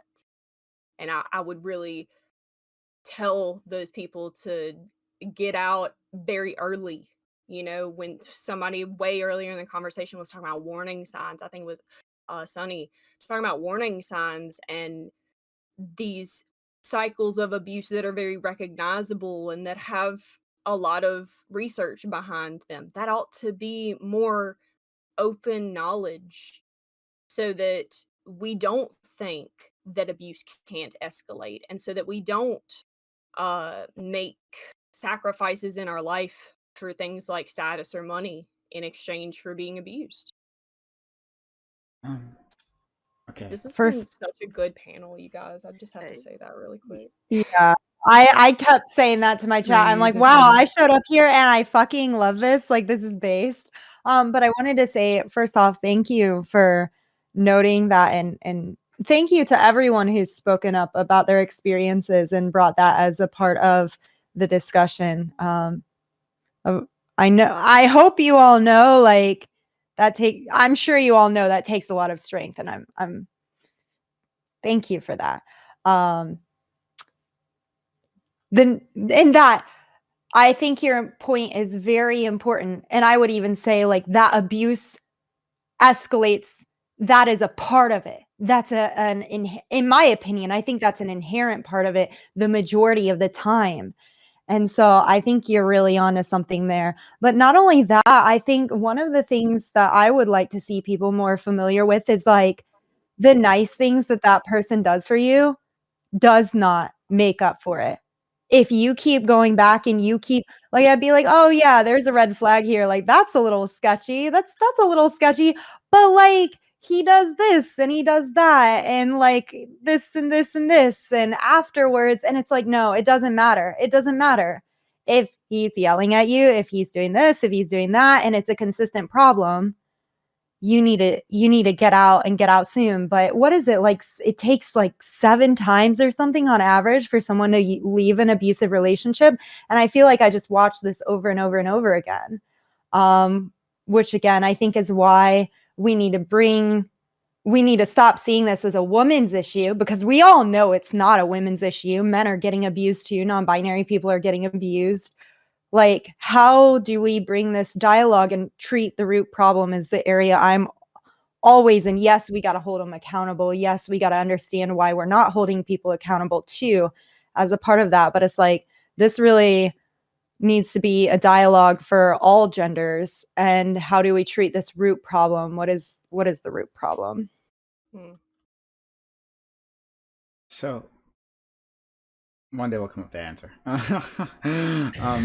We'll go on to our, unless someone has something final to say on this, we'll go on to our next topic. I don't know if this is very constructive or anything. It's just, honestly, for the past several minutes, I've been enjoying just kind of listening to you guys talk about this. I think it's a really interesting topic. Maybe I'm not the best person to weigh in on it, but I've enjoyed everything that I've heard from you guys on it. So it's been very informative for me, I would say. And yeah, just some little feedback I figured I'd give before we move to the next topic. Glad you enjoyed it. Okay. Wholesome. Wholesome. Yeah, to new people to the channel, mostly we're not very wholesome. It's our wholesome really just points get saved for Lily to get spent and then back to trash fire. But okay. A little wholesomeness is a treat. Yes, exactly. It's a break. It's a break in Oasis. It's true though. And, I've tried the Little other panels. crumb. I leave very quickly. Yeah, It's it's just like, it's quite different. But again, I'm glad that we're providing value to people out there. Okay, so topic 2, and this is very different. It was slightly inspired by my good friend Mix Vivian Wolf, and I'll tell you why in a second. There has been a successful push to ban police from the Pride Parade. This is due to a long history of harassment from law enforcement officials. However, what message does this send to LGBT plus police? Are they not wanted in the movement? And is there a contradiction in a movement that has pushed for state protection against bigotry to also push the state away in moments like these? And yeah, I was thinking of, she put the idea in my head in terms of like no kink at Pride, and then our constant conversations about like the police and how shit they are, and so anyway, mixing with kind of inspired this. So I want to know what you all think about this, and how a state power like interacts with the movement, and like because we need protection, right? With the LGBT movement needs protection. Certainly, we know this in terms of the violence experience, and will we get that protection? Most likely the state, unless you completely change what law enforcement looks like. But at the same time, there's very good reason not to want them near you because of the long history, right? So I'm curious what you all have to say. Alice? Sure. So this one I think is the one I did the most research into. And my first thought when I saw this topic is, wow, that's really dumb. Like Pride is like a really big event. Like, oh man, banning police from Pride, that seems impossible. What are the logistics of that in New York? And then I read further into it, and they basically are like, they're not allowing police to march in uniform in the New York City Pride. That is what they're doing. That is all that they changed. Not allowing police to march. And I agree with that decision. I think that's a good choice. I think that to some extent, expecting to be able to show, your pride for being a police officer in a group that has literally a huge history of being abused by police, it doesn't make sense for you to be allowed to do that. Now the security part of it, because that was my first thought, is like, yeah, how do you ban police from something like this? They use private security. They increased the private security that they are allocating for the next 5 years, essentially, because of this. You're still allowed to march if you are not in uniform. So you can be part of the pride if you'd like, if you are a gay police officer, if you are a trans police officer, if you are LGBTQ and a police officer, you can march, you just can't be in uniform. And I think that's a totally fair concession to make. Is it like excluding these police officers? No, it's not. There's arguments to be made of, well, they have to hide their identity. Being a police officer is not your identity. My identity is not, like, I'm not the person I am at work. That's not part of my identity. It's my profession. It's my job. I don't need to go lauding what it is that I do to everybody that I see. And I'm not going to, be harmed if I don't get to tell everybody what I do for a living. Whereas being LGBTQ, that's a core part of my identity. I can't change being trans. I can't change things like that about myself. And just, I guess, in general, the question of state protection, it's totally irrelevant to this. This is not about whether, police are allowed to go, perform police actions with LGBT people. That's not what this is about. This is about whether someone can choose to be highly visible in a gathering that is meant to show pride for who we are. And being a police officer is literally exactly, being openly like out with your uniform in the middle of a pride parade. That is not conducive to an environment that we would want in a pride parade. I mean, that's my answer on it. It's just a totally irrelevant question to ask whether state sponsorship is needed. Yeah, sure, it's needed, but I don't need police officers out there waving their dicks around. I don't need that. I don't need you to show your power in the middle of a crowd of LGBTQ people. That is not necessary. And that's my feeling on it. That's all I have for you. No waving dicks around. Like I said, no kink at Pride. All right, so we've already established that. Sunny, please. So I'm just looking this up, and in my city, Vancouver, they have also banned police from Pride, like participating in Pride. So this means marching, and that prior to that, they first instituted like the no uniforms like ban to but police could still be a part of the marches. Now there's just a full ban of them, that they're not allowed in the marches. Of course, people can attend Pride, anyone can attend Pride, but that has been put in place here in Vancouver, and that's after our section of BLM Vancouver did a sit-in in the parade, I believe, back in 2016, and have been advocating for this for quite some time. Just in June 2020, they finally actually ban police from Pride, the Vancouver Pride Society, and they have a whole section on their website. I can put it in the VC chat, but all of the work that they, as the Vancouver Pride Society, are doing to support queer and racialized communities against criminalization and harassment from law enforcement, and that they're doing a whole lot more advocacy against these things built into a lot of the pride goings on. And I'm super stoked about it. So I agree with Alice pretty much that, you know, I don't really think that we need a police representation in Pride. That's not really what Pride is for. Yeah, yeah, and that really that police have presented such a harm and such a threat to racialized and especially to queer communities that I don't really feel that they're welcome, you know, like as police, you know. I'm not going to say bar police officers if they're queer from coming to Pride, because like that's, how do you even do that? That's weird. But yeah, police as an institution should not be involved, supported, or endorsed by Pride. We could expand this later on beyond just the Pride Parade and how state power interacts with the LGBT community. But yeah, let's go to Red Charlotte, please. Yeah, a gay cop is still a cop. A gay landlord is still a landlord, right? I I literally don't want them there.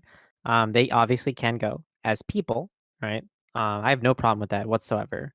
Because you know they are people outside their jobs, but as police officers on duty, specifically sanctioned by the city to protect Pride, no, that because it's totally unnecessary. Private security exists, right? People talk about like to spice it up. You know, you have a lesbian task force, right? Whatever, right? And any private security, right? It exists. You can cover them in rainbows, and they're hired by Pride, like the event managers or whatever, right? Uh, also, in general, it's also not really, I would say, that big of an issue. Like, I personally care about it, but if it was like, if it's never gonna happen, I'm not gonna be like, whatever. Because like 83%, I think it was 83% of LGBT people are okay with cops and also corporations at Pride, according to the BuzzFeed poll. So it's like it's not like anything's gonna change anytime soon. People are fine with cops being there. So it's kind of like I don't want them there, but it's not going to change. People are fine with cops because, as most people know, most LGBT people are normies. They're libs. They're like just regular people, apolitical, uh, liberal leaning people. Like they have very not so radical views about the world. And I mean that's fine. I mean that's not fine, but you know what I mean. Whatever, right? Like, yeah, that's all I gotta say. As a person who's been doing this for like over a year, of my perception of the LGBTQ plus community is skewed because I only know radicals. So it's surprising. Yeah, that's right. That's right. They're not like us. No, that's right. All right. No, good to remind us. Okay. Johnny, radical. Radicals and rednecks, because I'm about to bring up our propensity to not be protected by cops as an institution, and therefore our need to protect ourselves. And that, you know, I realize that guns are not a universal issue on this panel. We're going to have a lot of people with a lot of different opinions on it. But as a person who has grown up in the South around not just racist and bigoted cops, but also gun culture as a responsible sportsmanship and ability to protect yourself, I really do believe that it is a modern necessity for queer people to learn how to defend themselves. If you don't like guns, go get yourself a taser. Like, that's how I feel about it, honestly. As far as cops at Pride, like, yeah, it's got to be sanctioned by the city. I'm sure that most cities are like, if you're going to have a parade, there has to be like cops there on the sidelines. But if it's our parade, we don't have to let you walk in the parade. And that's just our prerogative. Rosie, please. Okay, so I've had this conversation a couple times. So in San Diego, we also don't allow police in uniform at Pride. And so I've actually talked to Pride organizers about it and had some deep conversations, but I'm very mixed. I don't think I agree we shouldn't have police in uniforms at Pride, but I think they should be welcome. I think they should be able to wear t-shirts to say gay cop on a t-shirt, right? And walk in the parade. Sure, that's great. Whatever. Um but so I'm a veteran and I was not treated well in the military. It's not one of my happy experiences. It's not something that gives me the warms and fuzzies. However, like I am also trans. And one of the things that I think about like even later in life is like walking with the veteran contingency in the uniform that I should have been wearing the whole time, just to kind of stick it to those other people who are just like, "Oh no. Like, no, you can't walk in your uniform as that. You can't do that." So I think that might be fun just to do it in that way. But as far as like police, it's like military and police are a different conversation, right? Because the military isn't going to do law enforcement on the streets, but a police officer can very well We do hope law not. enforcement on the streets. Yeah. Oh, we hope not. Lumi, no. But yeah. So it's like one of those things where I think, we have pride councils and pride boards at city levels in large cities that make these decisions. And I agree with the community. I mean, you got to look at the historical facts that police were always the ones that were attacking the queer community. I mean, you'd get arrested for wearing the buttons on the wrong side of your shirt back in the 60s in this country. Like you had to have 3 articles of the clothing of your gender at birth if you were able, like if you weren't wearing boy underwear or girl underwear or a bra or undershirt, like they would arrest you for cross-dressing for not having the proper items of clothing on your person. And it was the police that were making those enforcement. It was the police that were patting down people like that. It was the police that were seeing if somebody was wearing underwear. And it's so disgusting on how that history is. So I totally understand of I would hate to be the trans contingency walking next to the effing police contingency fully geared up with their tasers and guns. That doesn't seem like a fun pride to me. That seems like a nightmare. So I totally understand why that is, and I support all of the city's decisions to remove uniformed police officers from the pride contingencies. No, but Josie, their cars have flags on them. They're That's- rainbow. You know what? You're right. If they shoot guns that make people gay and don't kill Yes. them, maybe. What if they Rainbow I don't know, follow guns. I- with the trans flag? Yeah. Oh yeah. There. Never mind. A taser with a nice trans coloring. Yeah. Awesome. Never mind. I take it all back. Oh. What did we just say about keeping their Glocks out? We don't want any Glocks out. Thank you. Siren? Yeah, I'm gonna have to agree with mostly everyone here. I think Red Charlotte really got me like hyped. I didn't think anyone was gonna be like that radical with it. But yeah. No, I'm literally like a socialist. I didn't see your flag. But yeah, totally no cops. And that's coming from me being Hispanic and LGBT. Like I think the part of the question where you ask about them feeling excluded, it's like you have to they have to understand like the Lomi's feeling history green? the history of cops at Pride and cops in general with people of color and LGBTQ people. Thank you. Sonia. All right. Not a big fan of police myself. And yes, there's a very long and problematic history of police abuse of people within our community.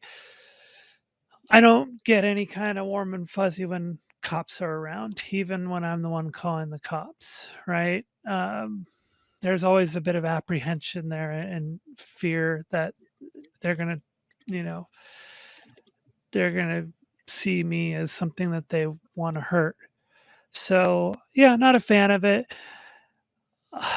So here in SF, well, I live in San Jose, but SF Pride is like the big one around here, right? And we banned cops from marching in the Pride in uniform last year, which we didn't have the parade last year, but it was they were banned last year, early last year, and I'm a little mixed on it because a part of me is very much opposed to exclusionary kind of mentality behavior because there are so many people that want to exclude us just because of what we are.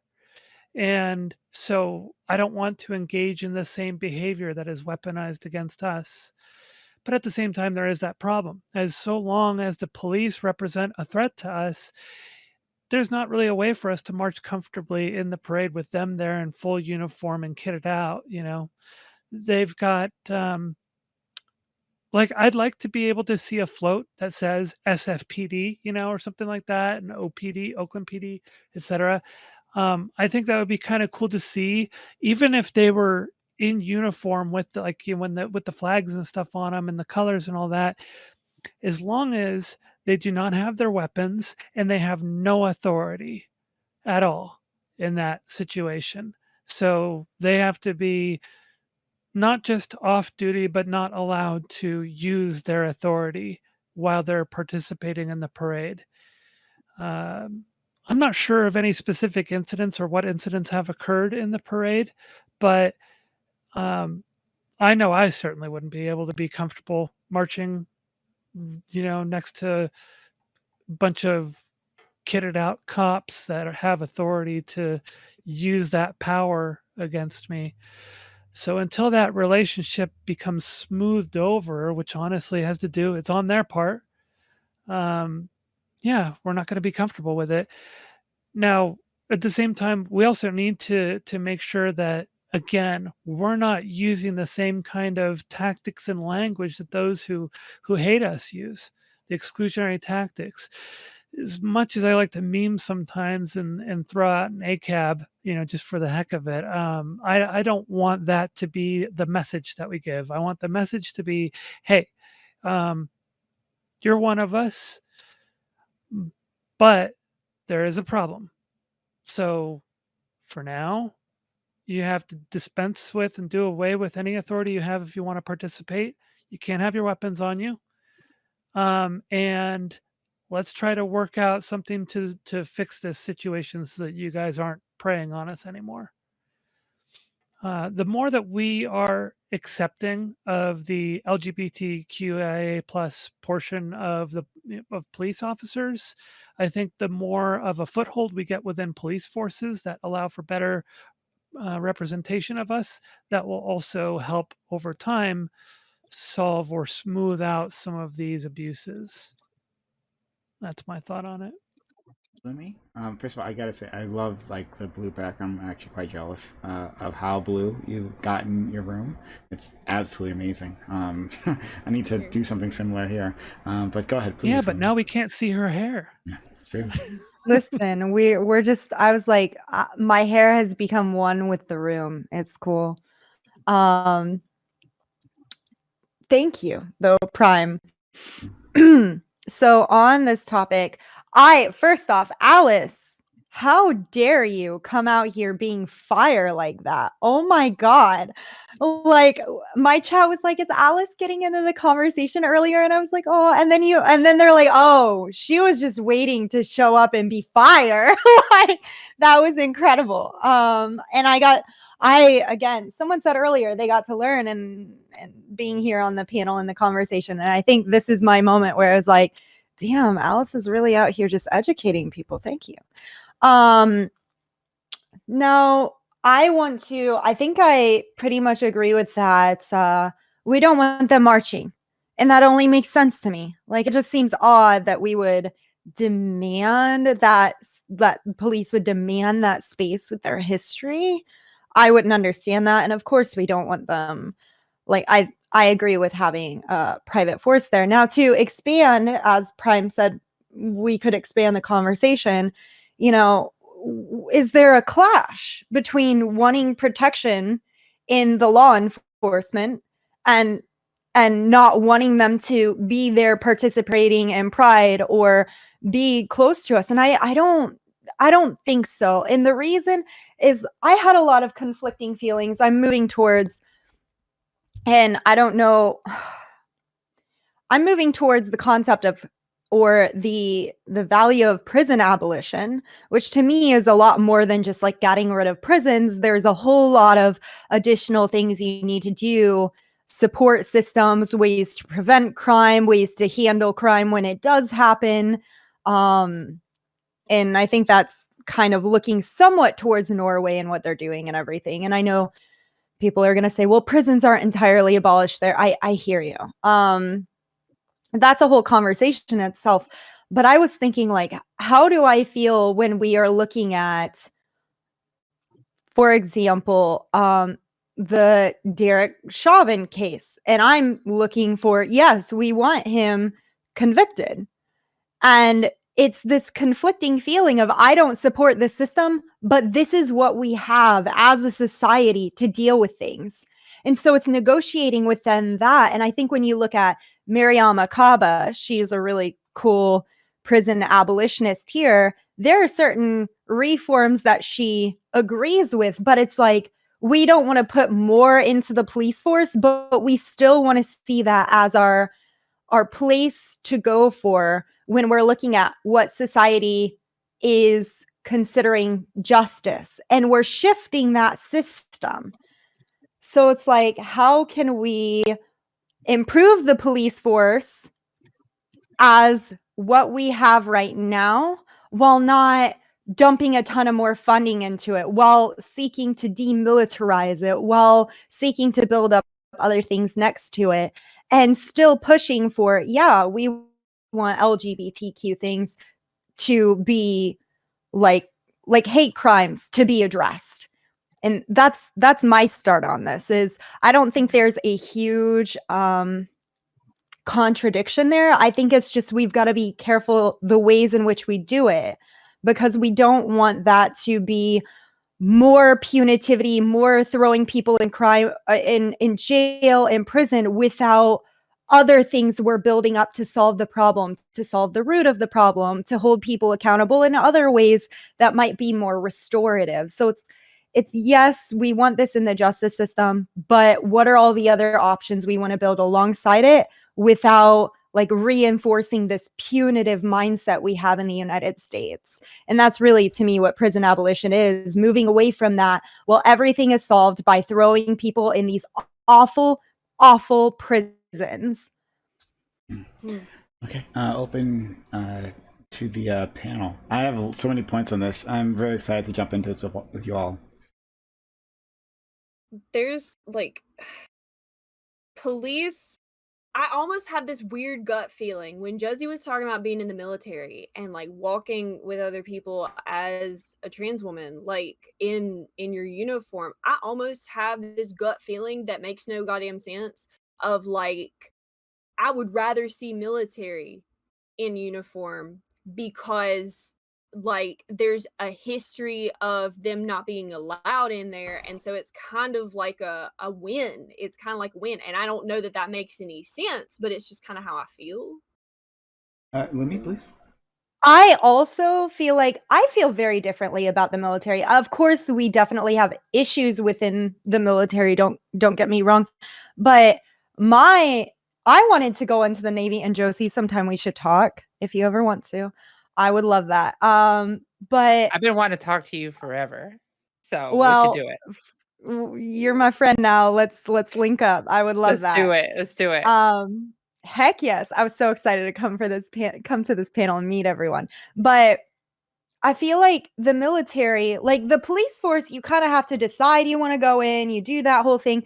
and I know some people in the military, they grow up in a military family and they're like, yes, I want to go into the military. And that's a part of that as well. But I also recognize that the military is kind of predatory towards lower income people. And I saw the military as a way to get away from really toxic family situations. I didn't think I could afford college. I thought like I had no options. I was homeless at 17 and it was just like, I don't know what to fucking do. So I'm like, hell yeah, let our military people in there. I support that 100%. But the police force feels a bit different to me, especially considering the history. So, what you said there, it brings up one of the points I was going to bring up, talking about the long history some people have with their families to be in the military, right? The same is true for the police. Talking about the pride they feel for being a police officer.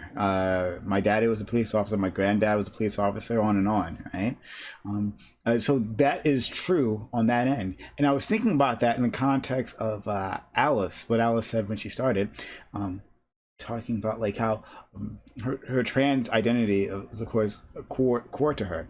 Now, I certainly wouldn't compare the two, but other people would, right? Saying that like these things are extremely important parts of our identities, right? Like the service I do for the community, right? Again, not just even me, but even my long family, like my long line of police officers within my family. So to hear that, like, well, you're not welcome here, right? Like I fought for, I being a gay police officer, I fought for the right to stand here, right, in this uniform, and to be a proud gay man, lesbian woman, what have you, right? And then you tell me that I'm not welcome here, and this thing that I fought, that I might have even suffered abuse from, coming out, and to say that I'm not allowed, like how could you from them, not from me? No. Yeah. I mean, we're saying you're not allowed in uniform. Just do not wear a t-shirt that says I'm a gay police officer. I don't care. It's not about that. It's about what the uniform represents that you're wearing.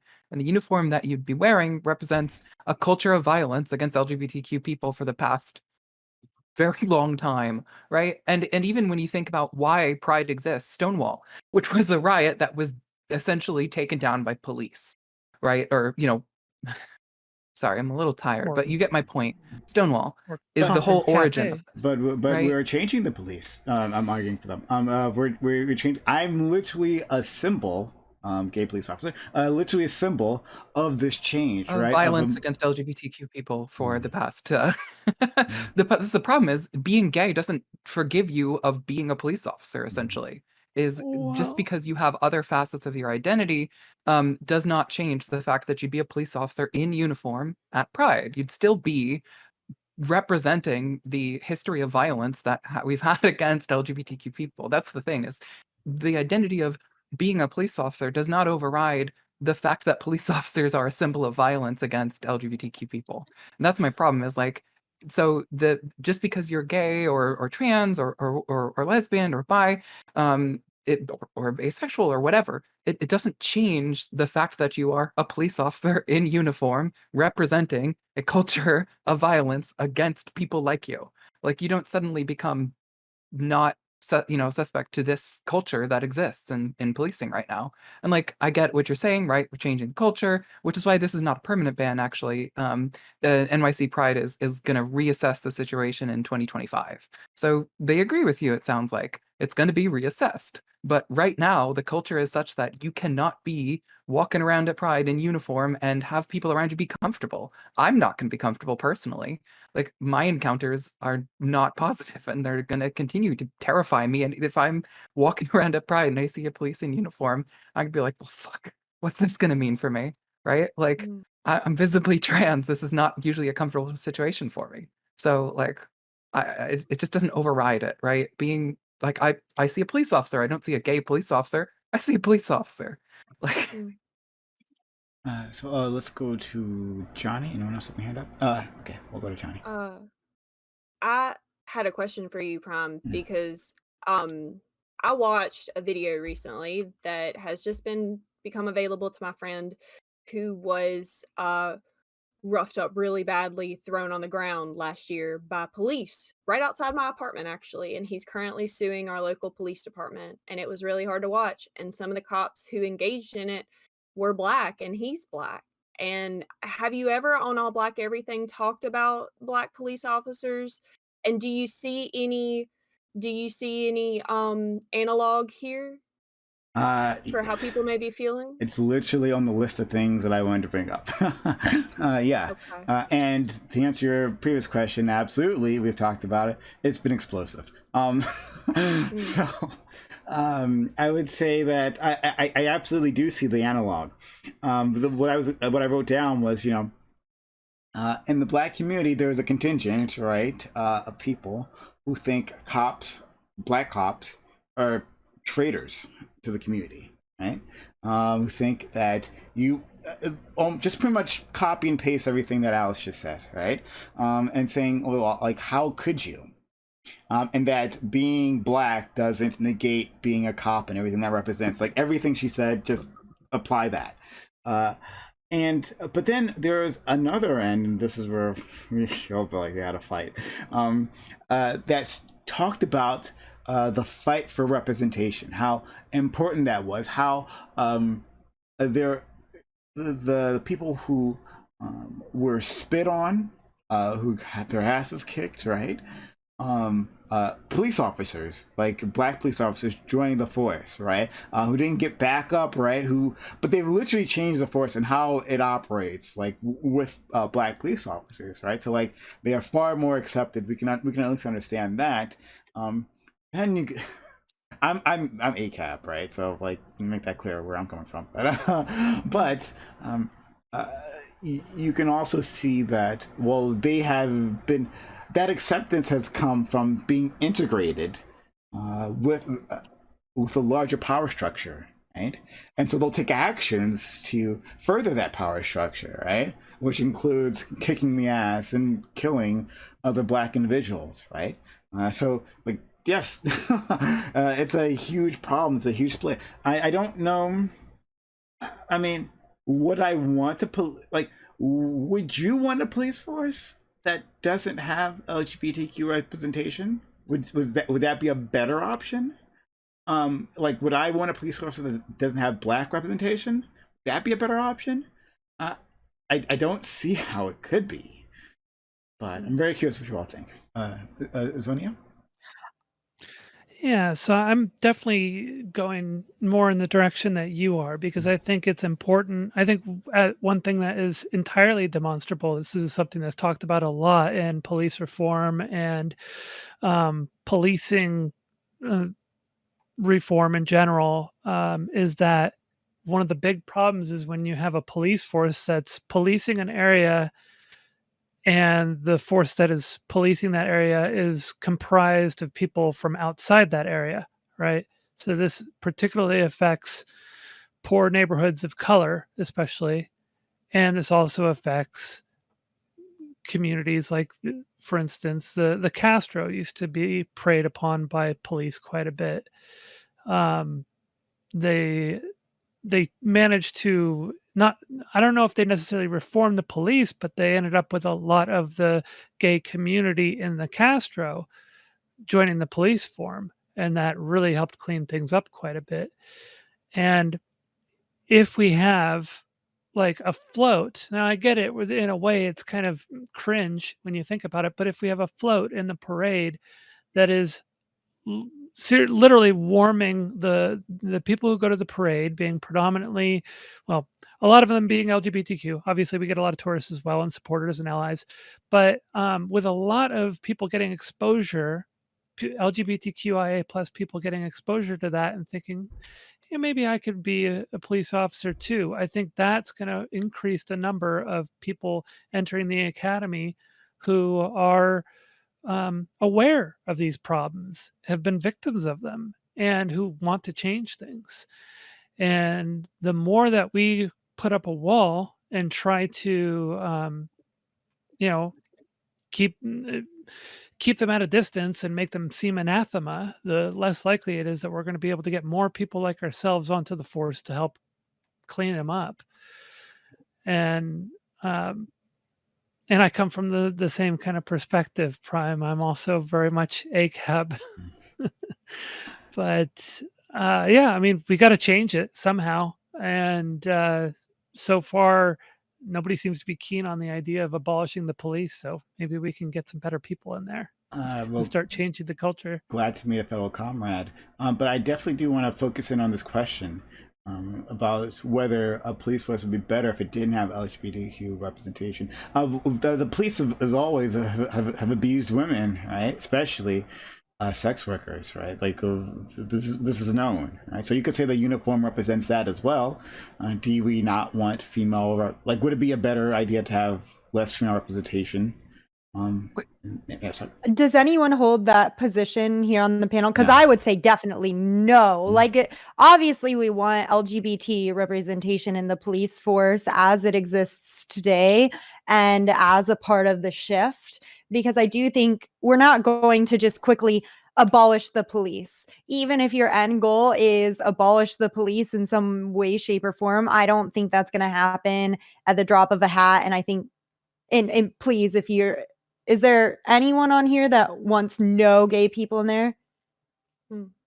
In the police force? Okay, so we can acknowledge that. No. But So, but I do think, like, keeping them out of Pride, I wonder how would you all feel about if, like, for Pride, the police, I don't think they should have a float. I don't think they should be showing up in uniform, but it's something they could do as a part of the shift, like say, hey, you know, for Pride Month, we're going to run an event where you queer people can come to us and talk to us about their concerns, and we could have a dialogue or something like that. Because, like, I don't want the police to show up at my event where I'm celebrating my pride. I'm celebrating this thing with this long history, and you showing up there. But maybe if they invited us to an event that they're throwing, to say, hey, we hear you. Not, hey, let me insert myself this way with a uniform. Like, show up and have those dialogues one-on-one. I would be fine with that. But, like, I would love it if the officers would do that. If police forces would say, hey, we see you. Pride Month's here. Please show up. We would love to have a dialogue with you. I think that'd be cool as fuck. What do you guys think? I mean, my whole thing is like wanting to have like some people, especially in chat, like so people have been having a grand old time in chat. And I mean, the thing is, we're not saying, you know, don't have like representation of like you know, LGBTQ people in the police force, or like don't have, we're not saying that. We're saying that Pride is not the place to show off that you are a police officer.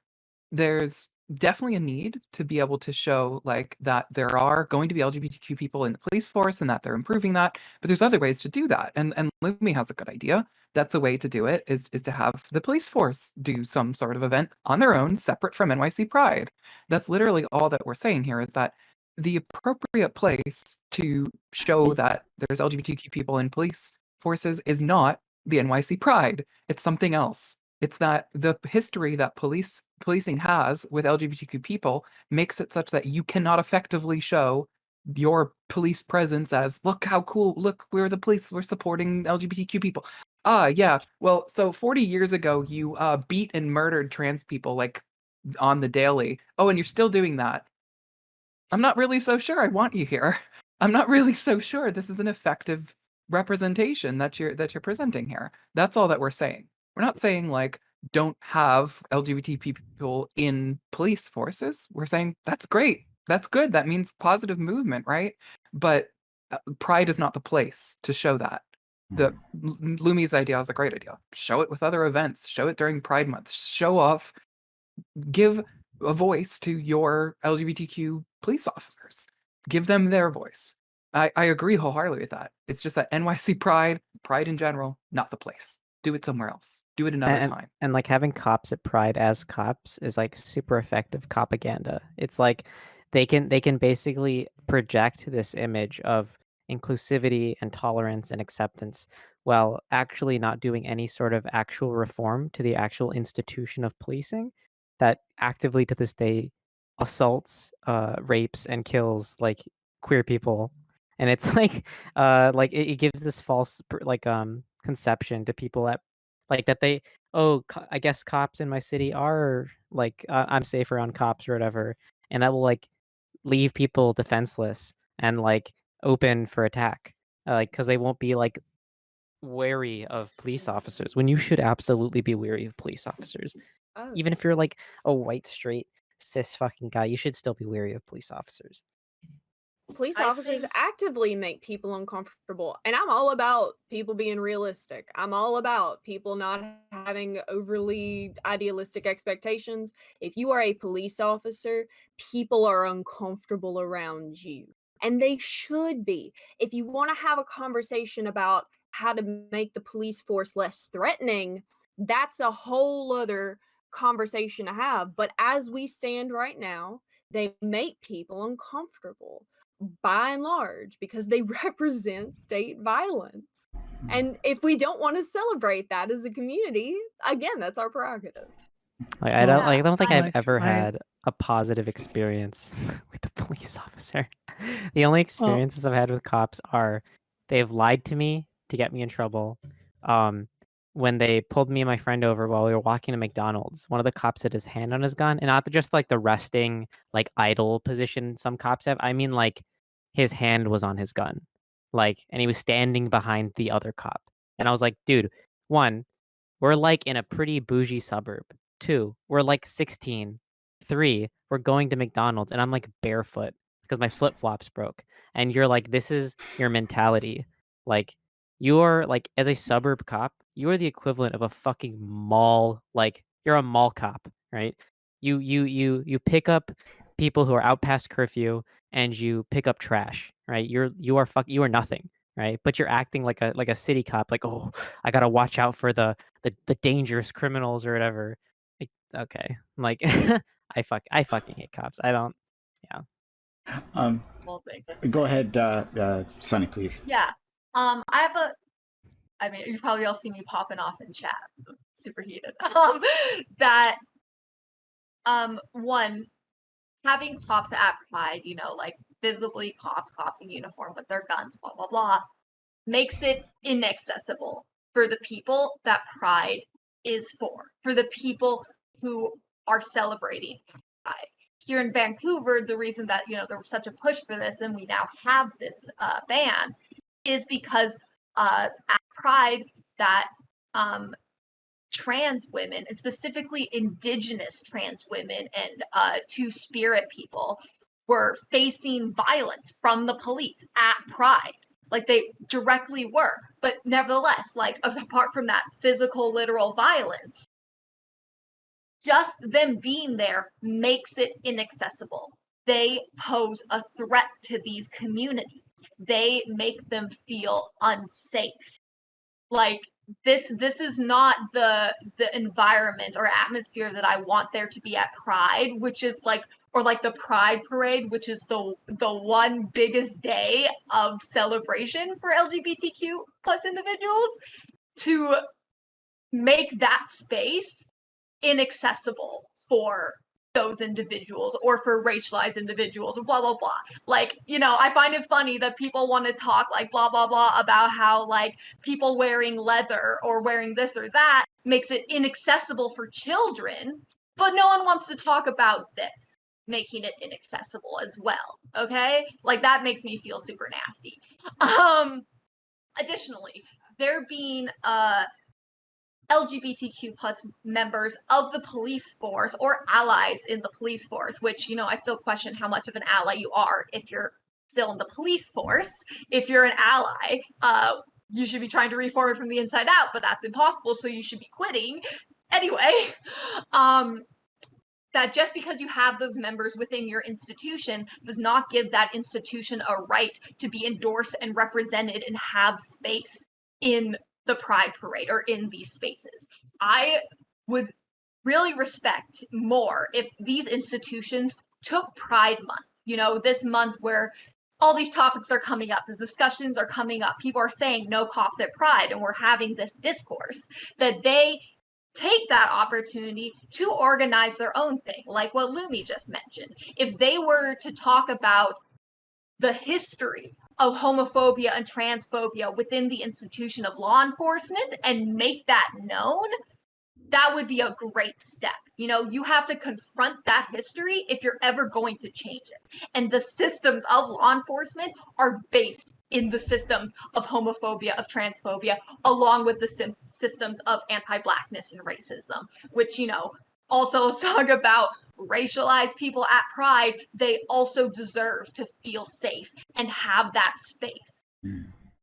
I've told this story as clearly as I was going to say. I've told the story before. I just Red Charlotte reminded me of it.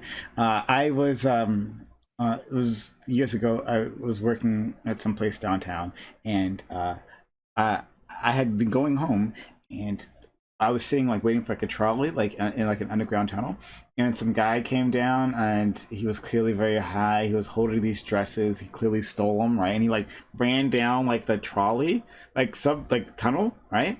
Like, oh, that's crazy. So I get in the trolley and I go down, and eventually I see cops, right? I see cops, and I approach them, being a good citizen. Right, I approach them.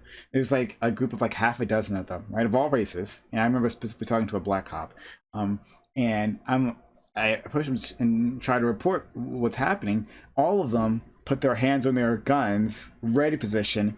There's 6 of these motherfuckers, like all of them twice my size, weigh 3 times as much as me. But I'm about to ramble all of these people and take them down like I was apparently a threat. So it just reminded me of that. Ooh, feel so safe. Ooh, so cozy. What a so great safe. atmosphere to celebrate it. And I'll ask this to you as well, Zonia, and to the rest of the panel. Like, do you feel the same way about the military? So you seem to all agree that the cops, but is the military different? That's interesting. Yeah, I think the military is. Like, go ahead, Zonia. Oh, go ahead. Oh, I did not have much to say. Yeah. Well, I'm kind of torn on the issue in general, but with military, the conditions are very different. I don't know the exact numbers, but from what I've understood in the past, the majority of the military is people who have been or entered the military usually because it was the best option for them or they needed to. They usually come from lower economic class. And so the conditions are a little bit different there. As was mentioned, I forget who mentioned it, but you make a choice to go into the police force, or it could be family as well. But still, it's more of a choice kind of thing. Military has a lot of people who go into it because of their economic situation or because of limited number of opportunities, etc.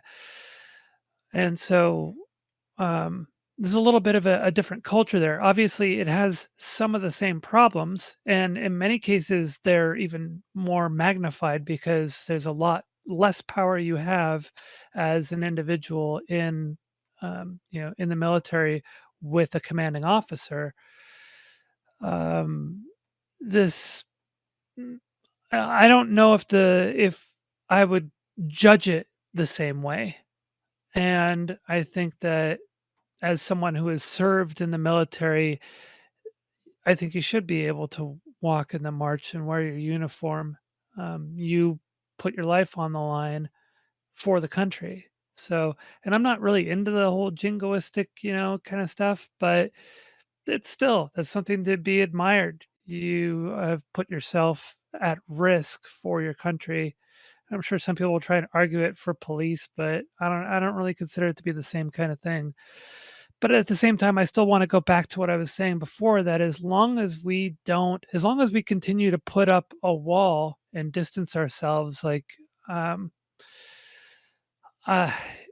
problem won't be solved. If we try to, if we say that, oh, just because because you're not having success solving an issue, for instance, with the police, that you should leave the police force. No, I don't think that's correct, because I think as long as people leave because they're not able to solve it, it just becomes concentrated with people who don't represent us and who are potentially hostile toward us.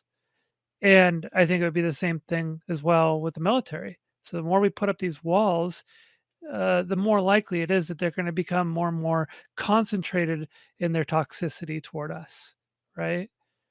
I disagree with that. I think that members of these communities that are members of the queer community or members of racialized communities, what can just as blatantly cause harm against members of those communities when they're part of the institution of the police. We see this with Black police officers still committing police brutality against Black individuals. I see what you mean of like you take out like the good and you're only going to leave the bad, and bad's going to fester and get worse and blah blah blah. But those good apples, as we say, are not doing any good. And I would love to see if anyone has any studies or anything about how good cops within the institution have made positive change for it. Not just performative stuff, but actual change. Would love to see that. But if we are going to change the institution of the police in a positive direction, it is not going to come from the inside. The good cops get fired if they speak out against their fellow cops. They are not listened to. They're not believed. They are disempowered, within the institution and cannot make that change. That if we are going to resolve, the transphobia, homophobia, and racism within the police institution, we have to dismantle and rebuild the whole thing. Seven, do you have your hand up? I wasn't sure. Yeah, sorry. I'm like trying to piece together what I'm thinking. But I think, well, I guess it's a fact that the police and the American police are designed to be intimidating, and we're supposed to be afraid of police. And like, so when you bring up like putting up a wall between LGBT people and the police, to me it's like, yeah, I don't like I don't know, like I can't it's like dressing up a bear in a nice like friendly little like I don't know rainbow suit, and it's like, hey, here's a bear coming into your space. It's not very safe. Okay. So, thank you for that. I want to say this real quick. Josie. So remember how I was saying, oh, I want to wear the uniform that is like I just read in the uniform standards that they just are announcing all enlisted E6 and below are all getting gender neutral uniforms, so they're all gonna look the same. So now I don't even care anymore. Like I'm just like, I'm not even gonna walk. If I have to wear the same uniform, then no, that's too triggering. I can't do it. So I have to say I'm floored. Does everyone share the same opinion about the military? I'm still stuck on this part on the military. Not that's being different from the cops. This is amazing to me. I really wish I had more Okay, time. so I wanna echo something that Zonia said that is very true about the military. The military is a magnet for queer people. And so like for trans women that are closeted that want to prove that they're men from trans men that are closeted trying to be tough with the boys. There is an entire idea of like if you're an effeminate gay man going into the military is going to make you tough and be more accepted by your family. They like LGBTQ and queer culture hiding in the military is such a normal thing that happens. And there's research to back this. Like there is just so much out there. And as you can see, as the military is becoming more accepting, we're starting to see more queer culture coming out, and we're starting to see, trans.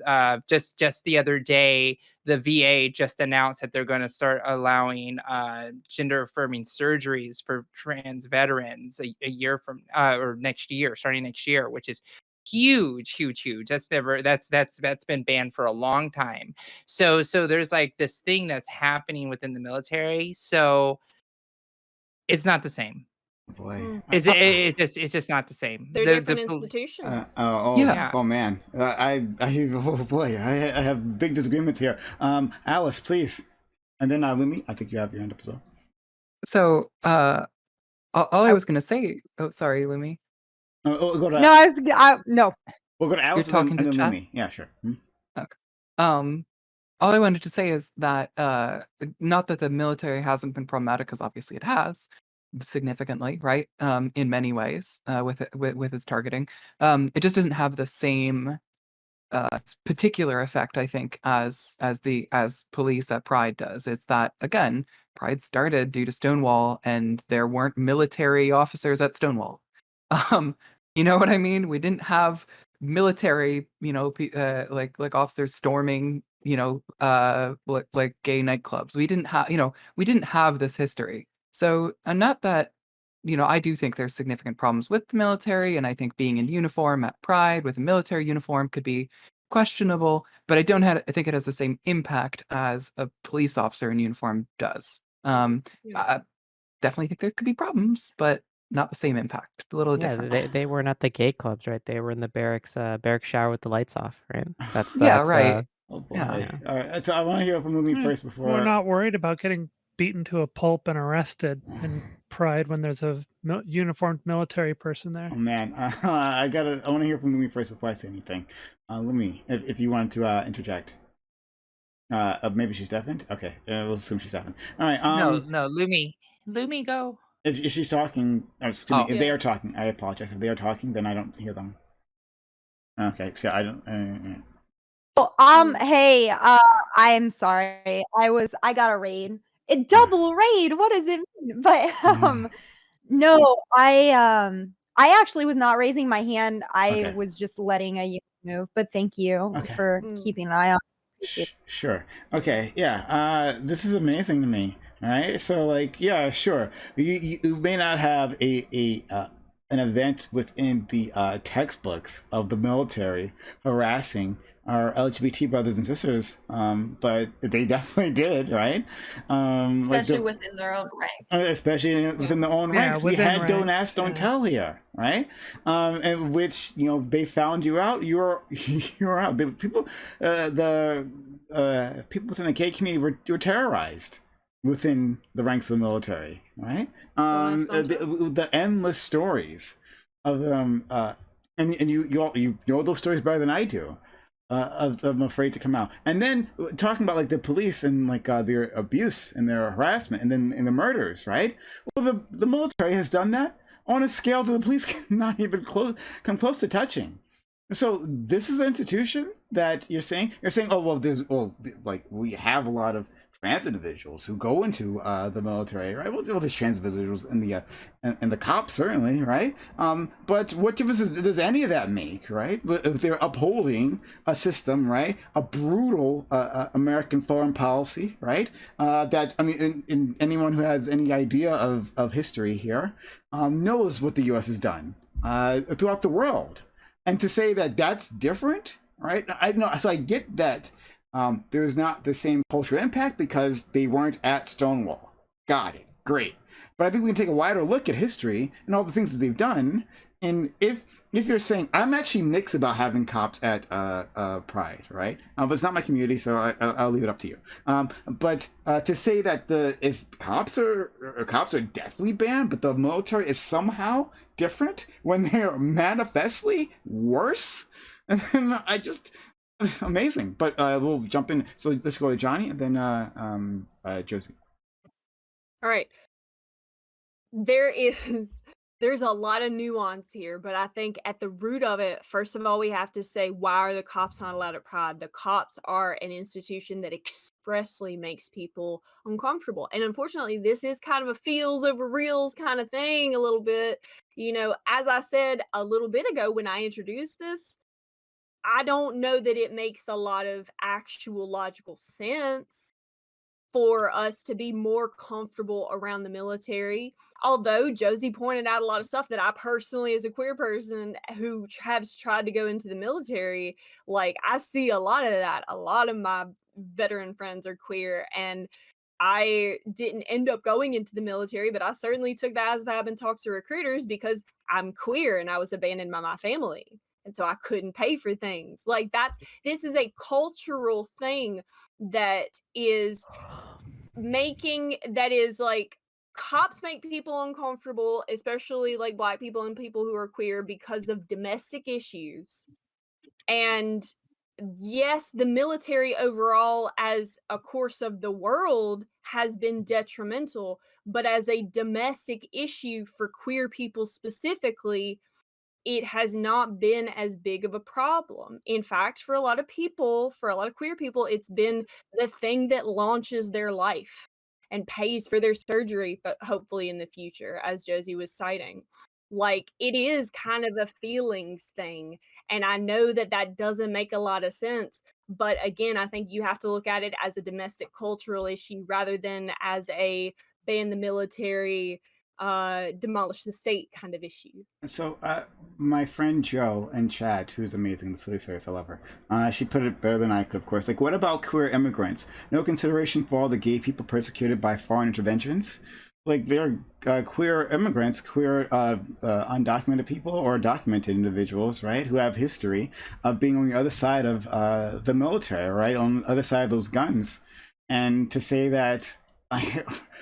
it's just amazing, but I hear what you're saying, John. I hear what you're saying, Johnny. Saying this feels over real. I'm not a queer immigrant, you know. I'm white as fuck, and I'm a redneck and shit. Like, I realize that I haven't had those experiences, and so I appreciate that that's being brought up. But again, like, you know, we're talking cultural things, and I think we're all being pretty honest here. Okay, sure. No, fair enough. Josie, please. Okay, I'll go, and then I think Lumi they're after me. So I. The way that I look at this is a solidarity issue. In the military, if you don't have cultural shifts around you to change the policies, then they won't. If we completely push the military people out, then they won't even feel like there's a safe space for them to even be a military queer person ever. When I think about a queer person in uniform, I'm thinking about a cultural shift within the organization itself. The organization itself is brutal, mean, and disgusting. And if you can have a queer contingency of people who say, no, I'm proudly queer, then maybe those people who went to Pride won't get beat up because then they're able to go and have solidarity and be like, no, this is okay. The military saying this is okay. I can be here. I can be queer instead of having to hide it all the time. You know how many queer people I talk to that have to hide their identity as trans people because they're still in toxic environments in the military? And there's so many people who like have to go through the steps of going and approving that they can go to Pride, because Prime, this isn't something that you can just do. Like, if you're an active duty military person, you have to go and get requests. You have to go through your chain of command. And just that action alone normalizes queer nature inside of the military itself. We have a long evolutionary process to go. And if you want to say, oh, the military, okay, then let's get rid of Capital One because they put people in the poorhouse. Let's get rid of landlords because they're thieves. Let's get rid of all things that we have social disagreements with, because guess what? With every community, you can find a social disagreement with. And no, I am not a fan of military industrial complex. I want to cut and slash the military budget by more than half. Like, so you're going to get more standing for like against the military industrial complex than anybody. And I speak from the inside out from being a part of that system. So you won't find a bigger critic of the military than anybody. But when I think of a military person at Pride, I'm thinking of a person that's trying to stand up for themselves to be queer in the military, because people are trapped in the military complex. Sometimes they're in for 6 years when they sign up. Sometimes they sign up for another 8 years. Like, they're stuck.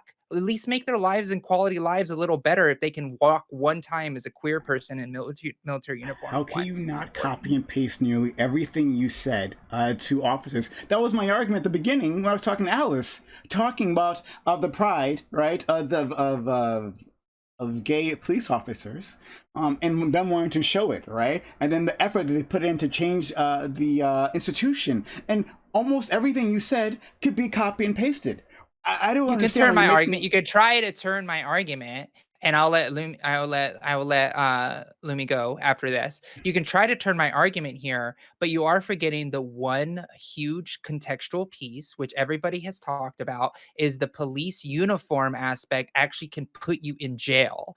The fact is, as a military soldier, you're not. And I have never seen a military person go and punch out an immigrant in the face. Like Border Patrol is like, sure, like don't let Border Patrol there either. Uh, That's counted as law They enforcement. don't. But like the thing is, it's like it's a little, I don't know. You could turn my argument, but that point is standing, and you can't turn it because it's not exactly the same. But They let me don't do go. it within our borders, but yes, the massive abuses we all know. You know as well, right? I don't have to explain this to you, so Oh, I I won't explain this know. to you. But then you seem to be ignoring. So you're talking about solidarity, but then the solidarity disappears when we're talking about queer Of immigrants. They're solidarity for the completely service gone. members. Oh, for The service them, members. but not Do the you queer think that I do you immigrants. think I wanted to be responsible for hundreds of people that died that I wasn't responsible for? Do you think that if I could just said, you know what, I'm a pacifist now, that the military was going to be like, okay, Josie, Same for sure. the cops. Like, Same no. for the The cops. thing, no, the cops can quit at any time. No, no, no. Hold on. Yeah, they Are Hold we on. can. suggesting It's very Yeah, different, This, Prime. I No. don't Are know we why you're. suggesting that military show up? Wait, do we let military members, and this might be the case, I just am not informed on it. Do we let military members like march in their uniform? Do they show up? Like, is that a big, because I could see it being, is that the case? That's the Well, thing. aren't we They just they standing no, I feel like Oh, I've they seen do? I them. believe Yeah, they I do. just wanted to say parades. something real quick. Of yeah. like, I, vets. I would, But sorry. God. Vets lean pretty heavily right wing, and also like like not most, because most of them are losers who've never done anything with their life ever. Militiamen in the United States, like a very large amount of them, and the ones who you know, remember that group that like got arrested by the FBI and like by the feds for like holding up like a bunch of like border crossers with rifles. A lot of those people are veterans. Hmm. Because they like the I don't know, like it's just like a personal experience thing, but like there are many like vets who Those who veterans will are loud. who will punch an immigrant in the face because they But the vote for thing is, Trump. but those are loud veterans. I'm talking about the veterans that are done with their service. Most of them do 4 to 6 years. They go to school and they never talk about their service again. And that's how a lot of those veterans are. But to say like, oh, like all of these veterans are right. Yeah, I always fight with those veterans, but like that's not all veterans. Not No, all I didn't Most say cops. people all. are just I like said it. I family. said the Yeah. military leans extremely right wing. So there's going to be a large portion of people who would be willing to punch an immigrant in the face because they voted for Trump. Not all Then we cops. I've don't heard let the opposite. conservatives have pride I've then. heard the Not opposite. all cops. I've heard But you need I've I Oh heard, my God. I've heard the Lumi needs to opposite of the talk. military. Yeah. that's Okay, true. but this argument, oh boy, Lumi, please. I guess a huge part of it for me, and I might be wrong on this, but my understanding is that for trans people specifically, the military and I gotta think of where did I even the military and sex work has been two areas trans people have reliably gotten work. And I know there was the don't ask, don't tell, but I'm just like I feel like there's a very complex history, but when queer immigrants come up and say, hey, like this is pretty fucked, I'm down to hear that. Like I'm down to hear that. And I'm like, if you want to ban people walking in their military uniform, like that is I'm down for that conversation. I think it's a little more complex than the police conversation because I don't think the institution of police has served that role for trans people nearly as much. But I do have to say, like, this is a good reminder to all of us queer folk that, like, we have to be mindful of that. Even if this institution might have been a huge thing for a lot of us, we need to keep in mind who do we want Pride to be inclusive for? And when I have a queer immigrant speak up, I say, fuck yeah, let's stand for you. Let's have this discussion. I hear you. That's fucking important. Like, I'm down for that chat.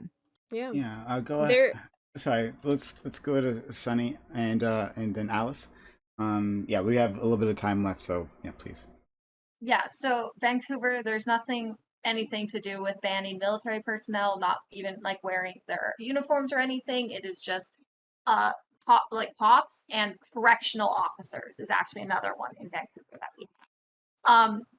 And that I think, like what Louis said, is like I really love to have this conversation because I'm not as knowledgeable about the discourse of military at Pride as I am about cops at Pride, and that I think the institution certainly served a different role in the systems of homophobia, transphobia than the institution of the police. When we look at like the direct harm done against these communities, they certainly did do harm against queer people, certainly, and certainly against racialized people. I almost feel like it's less targeted, and that is part to do with it. Additionally, what I mentioned about cops being at Pride making it inaccessible for people, presenting an issue of safety, presenting a threat, because they have that power, they have that monopoly of violence that they are allowed to use against the public. If I'm not wrong, the military don't have that against citizens of the public. I think I'm this is like to the rest of the panel.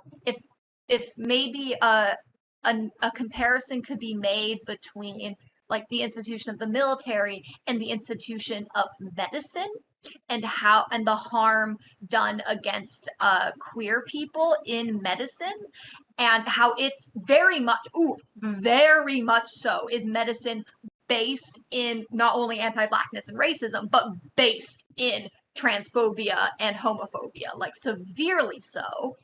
And that a lot of strides have been made today, but we can look at other places around the world, maybe even states in your own country, and look at how the medical field is still committing like harm against these groups, right?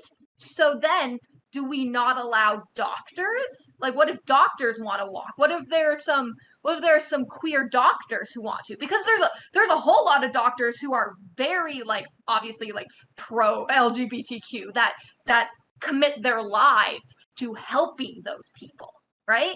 So how do you make that differentiation? So like, does that maybe seem more, comparable? Like, not that there's necessarily like a section of the military that exists to commit their lives to helping queer folk. I don't think that exists. So, but like, you know what I'm saying? I'll go to Alice next, but it sounds to me, and then Alice and Johnny. Then it sounds to me that like the military is getting credit for indiscriminate violence. So yeah, their bombs don't seek out gay bars, true, yeah, but they've murdered quite a few gay individuals out there, and to say that just like it seems like we're just erasing the experience of the queer immigrants and the experiences of American foreign policy, and it's just this. So, is Prime, I got a amazing. question for you. Hold on, let me go to I was a Alice. Let me reactor go to Alice. Hold on, operator, let me- and hold I on, was hold on, responsible. I hold got on, blood on my just- fingertips. What do you think about me? Well, what do I think? Hold on. Don't try to turn this on me, right? I'm asking whether we should have solidarity with the people within the queer community, right? So if you want to say this, right? So fine, we can say that. If you want me to say all military, all soldiers are bad, then if you need me to say it, then I'll say it. Fine, all soldiers are bad, right? Because you've helped uphold this system, this brutal system, right? But and if you have a problem with that, then we can understand that that we can forgive the cops, right? Because well, I mean, the cops are part of that system. They have blood on their hands for whatever reason, Let's right? step back from your straw man, Prime, because you straw man this entire room. Oh, please. So first off, so we talked about cops already. Cops are not just because of a culture of violence against everybody, because there is a culture of violence, against people of color. Police are armed with the ability and encouragement even to use force, and they use it in ways that have been statistically proven to be incorrect, essentially, right? Overuse of force. So military, you could say, does the same thing at a global scale, right? So that they're the same, right? The thing is, bombs don't seek out gay people. Police do. So the problem is that I get what you're saying. Indiscriminate violence is bad, and I agree with you. But I actually like Ugly Pie's comparison here of doctors. Doctors have historically been against, their actions have been expressly homophobic, expressly transphobic, expressly racist.